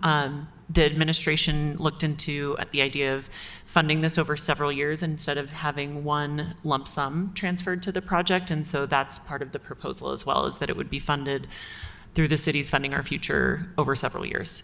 I think as we get additional information, we'll update the staff report to make sure that the public has the most updated information and correct information. So it's 25, so about 100 students, because I think there's about 400 plus beds there, or say units. And then with that housing that comes, it's room and board, right? The house and their meal plan, is that included? Is there a separate? It's the private development. It's a development tangential to, so there's an on-site kitchen that's shared, the kitchen living room, and then each student has their own bathroom and bedroom in the shared model, and then they're tiny studios for the other model. Right, but in that, there's that the price includes the meals for that location. No, it's not a room and board plan. It's a housing plan because it's student housing that is not administered by the university. And my understanding, based on previous discussions with them, is that several of the students that would qualify based on the federal student financial aid application, the FAFSA, are provided scholarships that do include a meal plan. So tuition and meal, but the one thing that the scholarships don't include is housing. They would work with the university to provide, I guess, that list of students who would be eligible for this project. Great. I just wanted to make sure that there wasn't a gap there, that the student was, hey, I got a bed, but I don't have any food. But the meal plan. The ability of a student to control food costs is a lot better than housing costs. Absolutely. If I had been given that opportunity, I would have gone for it. Yeah, I agree. It is. So I'm excited to innovate. I'm sure it'll be, something that we have to refine and we'll learn from before we replicate. But I think student housing is such a niche, and it's something that's rising in prominence and importance because there's such high demand for it, that I'd like us to have a template for what it looks like. And I want to also sure this is private. So, but there can't be any. I want to make sure that the applications are blind to any religion, orientations, yada, yada, all that. So it's not, scholarships are blind to. I think the administration and the intention here, sorry, I should have clarified that in the beginning, is that the administration is still working on several aspects of a contract with Ivory University House. And I think the council could put a condition on the money that it not be released until that contract and the terms have been approved by the council. So you guys could see that in that contract. I was going to say one other thing and then I forgot. So. Councilwoman Young? Yes, thank you. I just wanted to speak in support. I really do like this approach, specifically the fact that by using the existing FAFSA application to gather the requisite information, we're lowering the barrier of entry. And so anytime that we can utilize those existing efforts that students already have to go through, I just think that we're more likely to have the outcomes and reach the individuals that we're really intending to in this effort. So I just wanted to share my support. Thank you, Councilwoman. Councilmember Wharton, did you want to add something? Yeah, I just have, I would be in favor of having a contingent on the agreement being worked out with the administration, because I still have some questions about the proposal that, and it's my understanding, haven't been settled yet or haven't quite been answered. So that's pretty important to me. So you're looking at yes to release once the agreement is satisfactorily settled. Mm-hmm. There's a policy question as well in the staff report asking for council policy input on if you would request the administration to come back with a program that could fund affordable student housing or add some elements to your existing affordable housing programs to make student housing projects eligible. That was one thing that we realized through this process, was that there's not the current city requirements would not have allowed this project to go through for a funding request like your RDA NOFA or even the city CAN housing programs. I tend to prefer simpler solutions. So if there's an existing thing like our affordable housing plan where this could be, a different category or asterisk, that's my preference. But I do defer to staff if it's so different that it needs something new and iterative. But I think in RDA, didn't we just create a funding mechanism for innovation, acknowledging that we're interested in doing things that historically haven't been done, like community wealth building?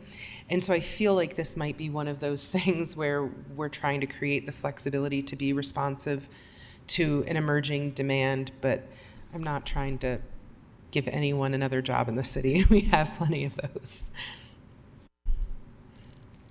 Does that, everyone, accurately reflect where you are, or am I speaking out of turn? We're good? Okay. Okay, 4 minutes.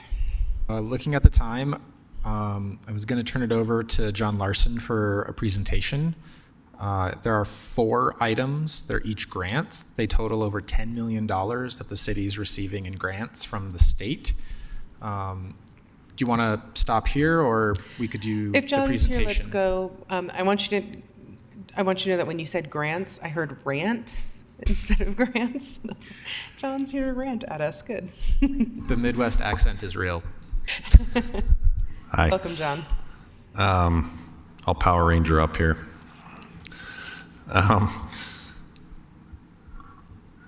Okay, so this is really cool because the state created this program, for lack of a better word, where they are funding local transportation projects. This is state funding for local streets to enhance transit and first last mile connections to transit.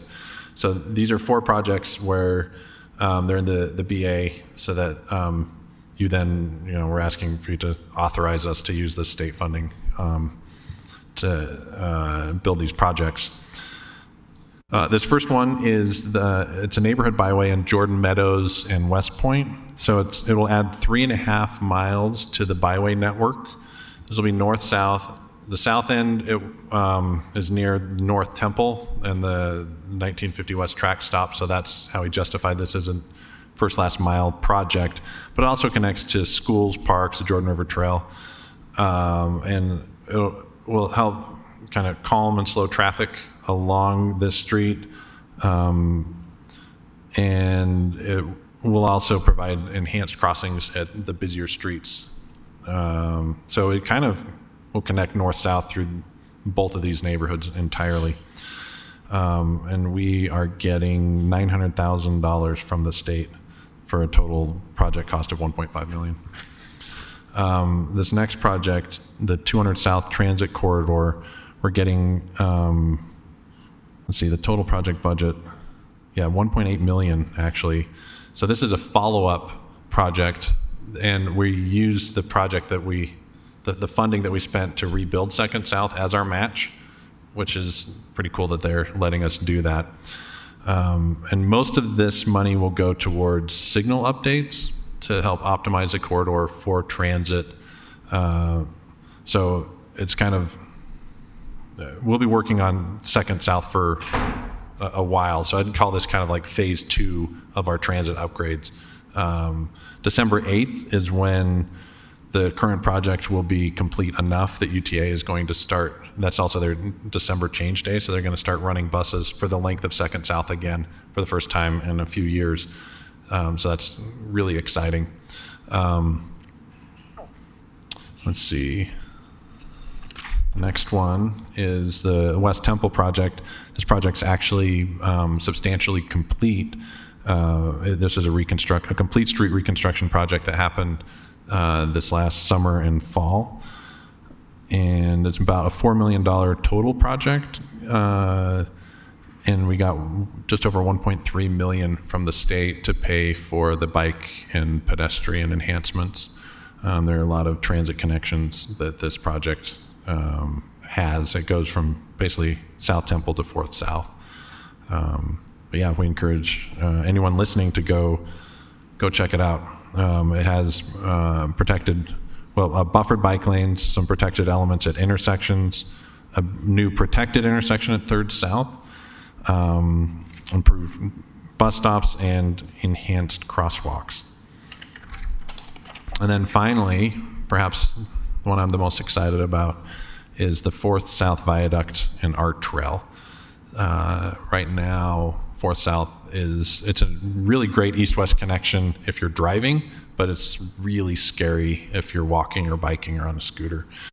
And so this project will connect from 9th West to 2nd West, and will provide a trail that goes through the interchange and then over that massive viaduct where people drive freeway speeds, basically.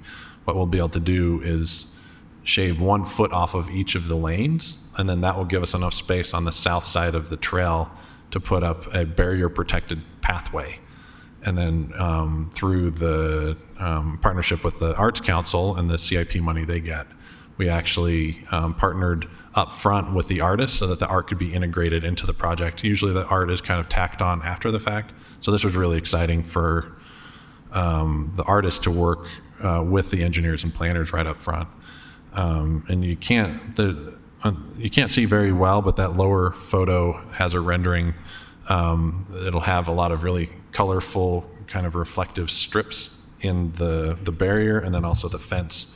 And part of it is kind of a call out to the Poplar Grove peacocks with, a lot of the kind of the fun colors. So I'm really excited to see all that come together. And that was $8.1 million in state funding. All right.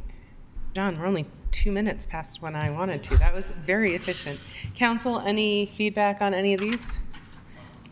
Yeah, I love how across the city it was too. Like everyone's getting a little something in this, except for District 6, sorry. But but this feels like, it's pretty well spread out. So thank you. Sure. All right. Thank you, finance team. We'll see you a bunch more times on this one, I'm sure. All right, with this, we're going to move on to a review of the 2025 annual meeting calendar.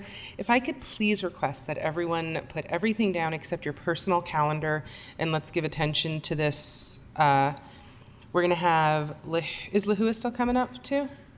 But we do have Linda Sanchez with us, our operations manager. But let's go through 2025. All right, if it's okay, I think we'll just start off with the months that we have questions. Oh, can you hear me? Is that better? Okay. Sorry, we'll start with, of course, January. For January, I don't know if you all want to add a placeholder for the retreats. Usually the new chair and vice chair will do that. I don't know if you want to wait for that or if we want to put some placeholders. I'd appreciate as many placeholders as possible. What was that? Sure. Yeah, we were asked if we want to put a placeholder for the retreat. I think we should. I really need it personally for my scheduling. Did we do it on a Thursday last year? Was it? I think it was on a Tuesday. I think it was on a Tuesday. Did we do it the same day as the mayor's? Did we do it? Yeah, I don't know, but I don't mind I've using. done that in the past. I don't mind using the daytime of the State of the City. Yeah. How does everyone feel about that? Wait, I'm good with what's that. the proposal? Hang on, we've got one consulting. That would be Tuesday, January 28th. Yeah, I'm fine with that. That would be best for me. Last year we just did it on the 23rd. We didn't do it on the same date, so we just made a council date. Seems like that's what we did last year on the 23rd of January. The 28th works for you as well? All right, it appears everyone who's, Councilwoman Young, your picture is off again. Feel free to either text or chime in. She gave a thumbs up. I just saw. Madam Chair? Thank you. Yes, sir. I think there is one thing on the 7th which should conclude before City Council's meeting starts, but I just want to make sure that we're not overloading staff. That's an urban plan ULI urban plan workshop that we're going to be hosting for city employees and potentially, and ourselves and maybe planning commission and other And that's on city people. That's on January 7th. It's scheduled for the morning of January 7th.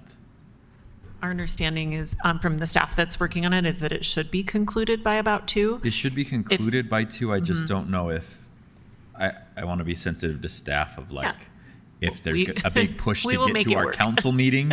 We'll make it work. Both council staff and like planning staff that wants to attend. Yeah.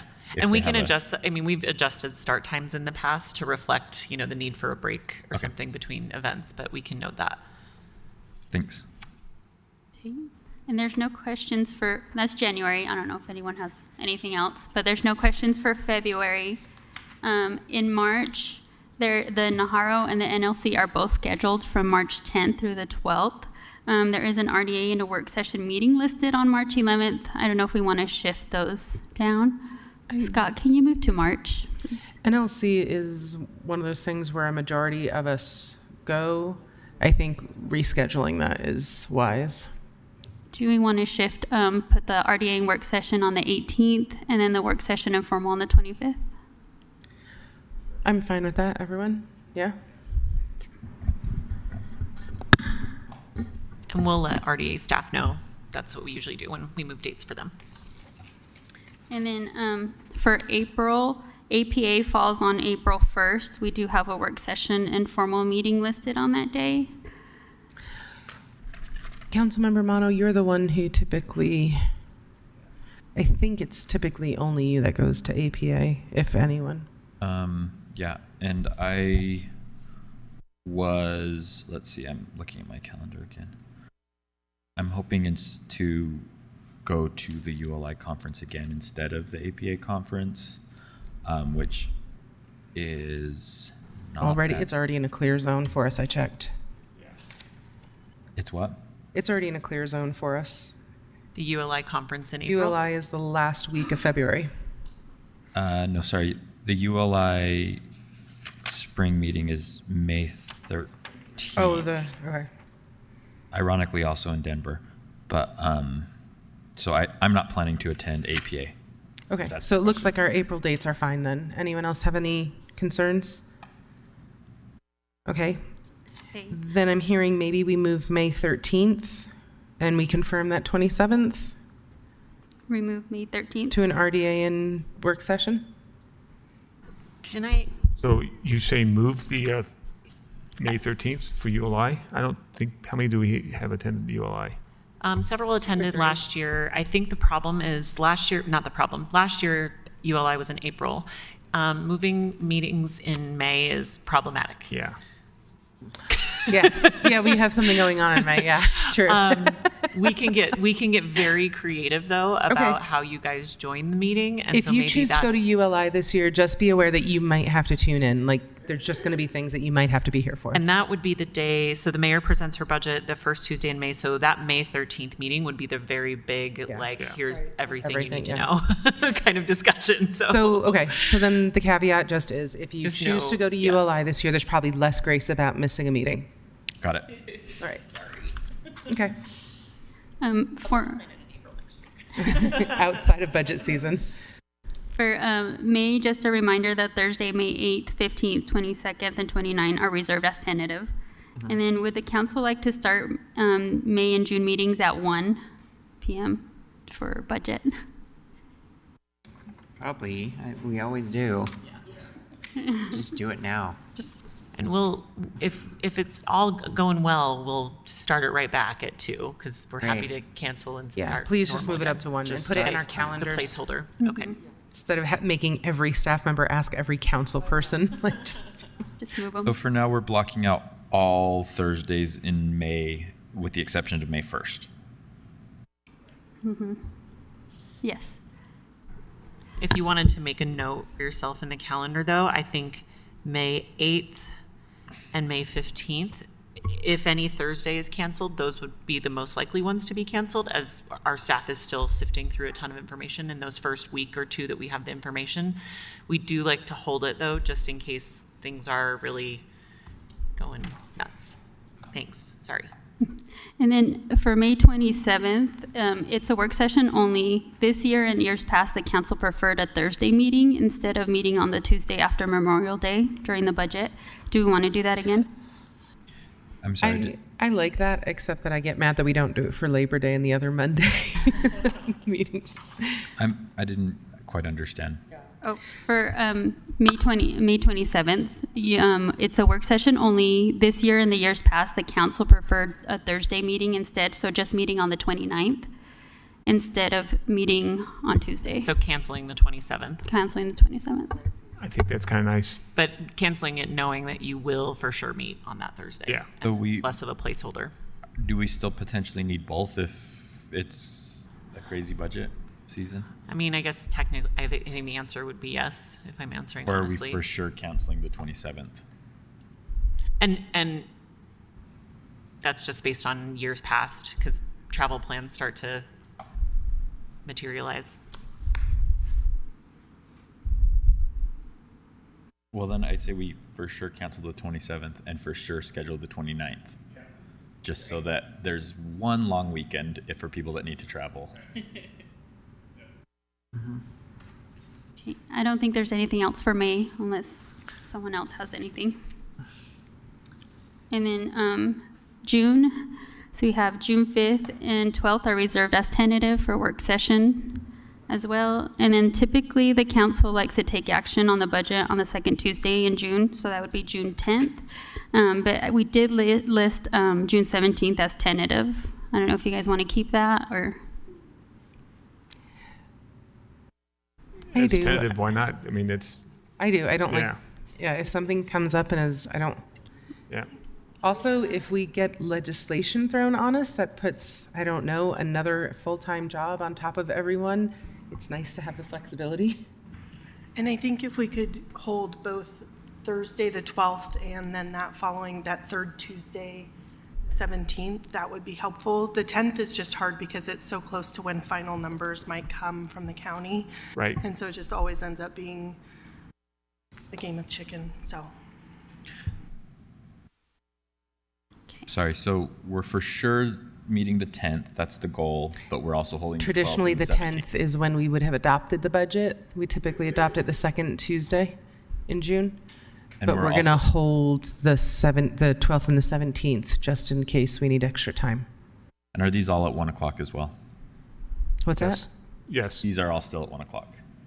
Yes, should at 1 block out. o'clock. Yeah. Okay, and then You're no, going to send us calendar invites for all this, right? and there's no questions for July. August, we did adjust for the Night Out Against Crime events. I don't know if you still want to do that or if you want to put a meeting there. And then also, if you guys prefer the Truth and Taxation date, either on August 12th or the 19th.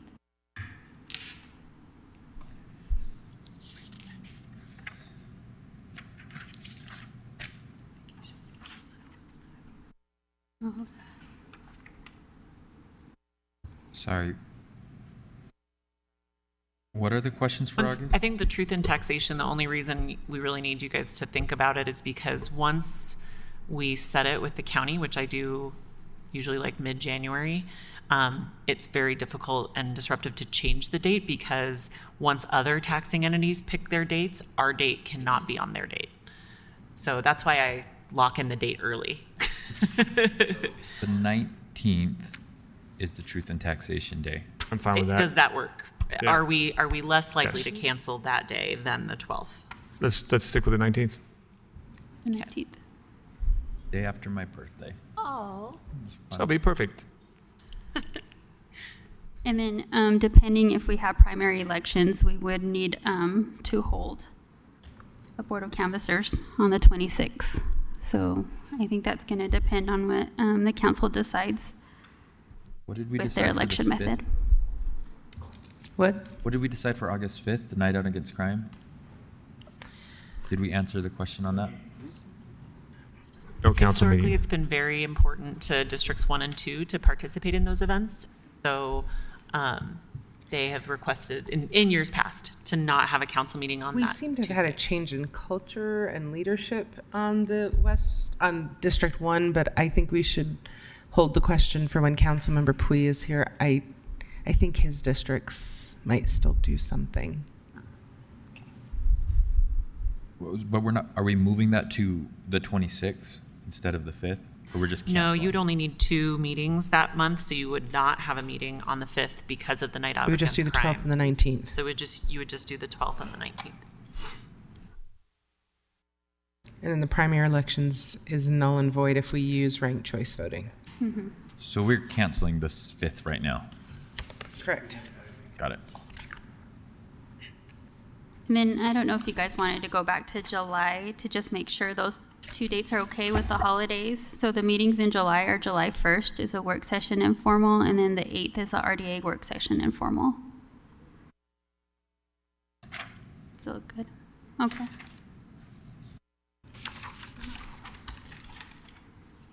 And nothing for September. Sorry, nothing September. October. It looks like there's a ULI that starts on the 14th, and we do have an RDA and work session scheduled that day. I don't know if we just want to wait and see who goes to that, or if we want to adjust now. I'm still in September, sorry.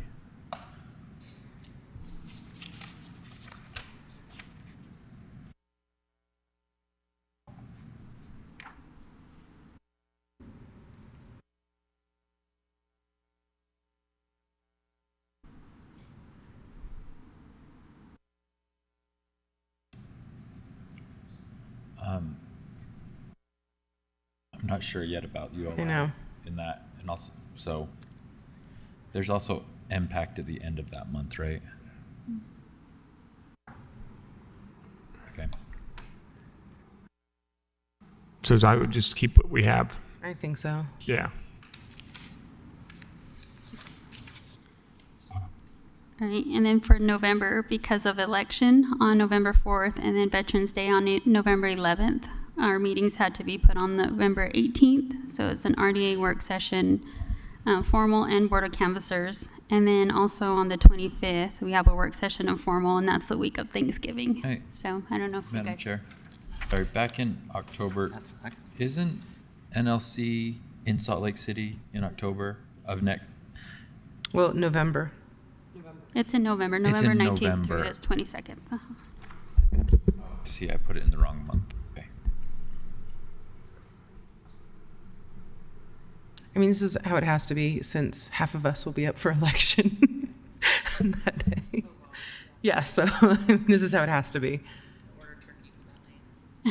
No, we will order like, yeah, food from anywhere else.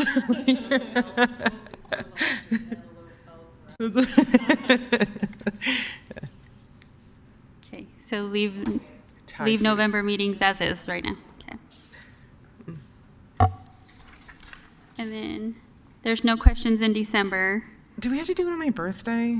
It's my 45th. My The second? 40th was spent in COVID in my backyard with a man I was divorcing. Can I not spend my 45th here? Could I ask for that? Like, I'd love to not be in the country, let alone not here. Sorry, what day is Can we do it? it on the 16th? Denied. Are we in, what month are we in right now? December. December 2nd. Sorry, I'm way slower than everybody else, apparently. I mean, I can also just disappear, but, you know. December 2nd and December 9th, but you're proposing to move the 2nd to the 16th? The 16th. Fine with me. No, absolutely not. Oh, All right. You've just gonna have to miss one. 16th I'm is Latino. absolutely We not. don't take days off. I mean, same. That's why I'm not leaving. I don't take my birthday off. Yeah. I'm not hanging out with anyone on that birthday, okay? And then just to make a note for January of 2026, Inauguration Day will be the January 5th at noon. And then usually we hold our first meeting the first Tuesday of the month, and so that would be January 6th. So just to January make a note. 5th in the morning. Yeah, January 5th at noon will be noon. oath of office. And then January 6th, we would have a meeting, unless you guys want to change that. But And I think that's it. Thank you. Thank you. And I think with that, oh, go ahead, sorry.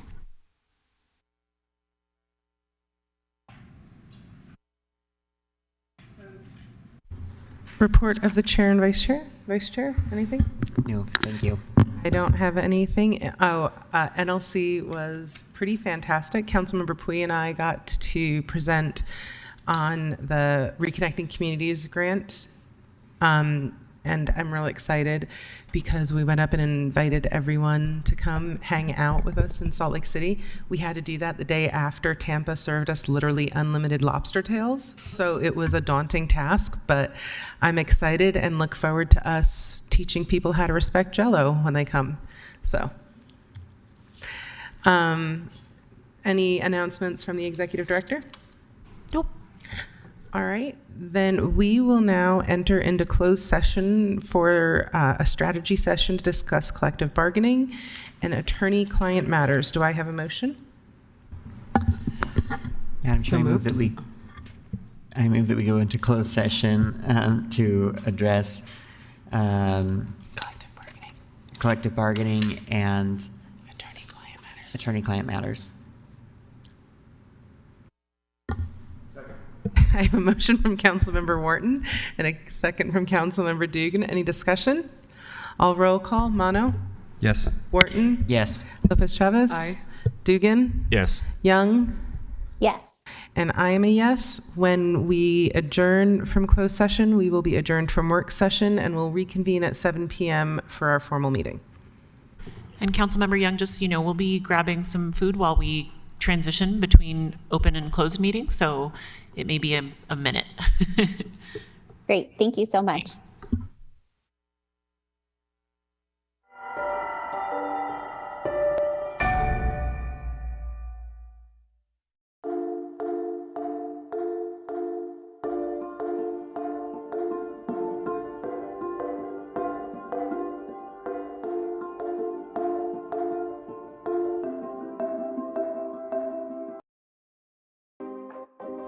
It's important to get a flu shot each and every year because flu viruses are constantly changing and immunity from the vaccine decreases over time. Flu vaccines are updated annually to work against that year's viruses. The best time to get your shot is in the fall, but getting it later can still help.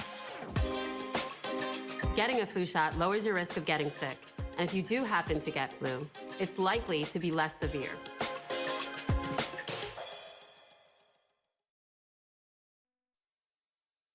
Park like a pro by not storing your vehicle on a city street for 48 hours or more. Salt Lake City has a 48-hour parking ordinance which states that no vehicle, boat, trailer, motorhome, or any other item can be parked on any Salt Lake City street for longer than 48 hours.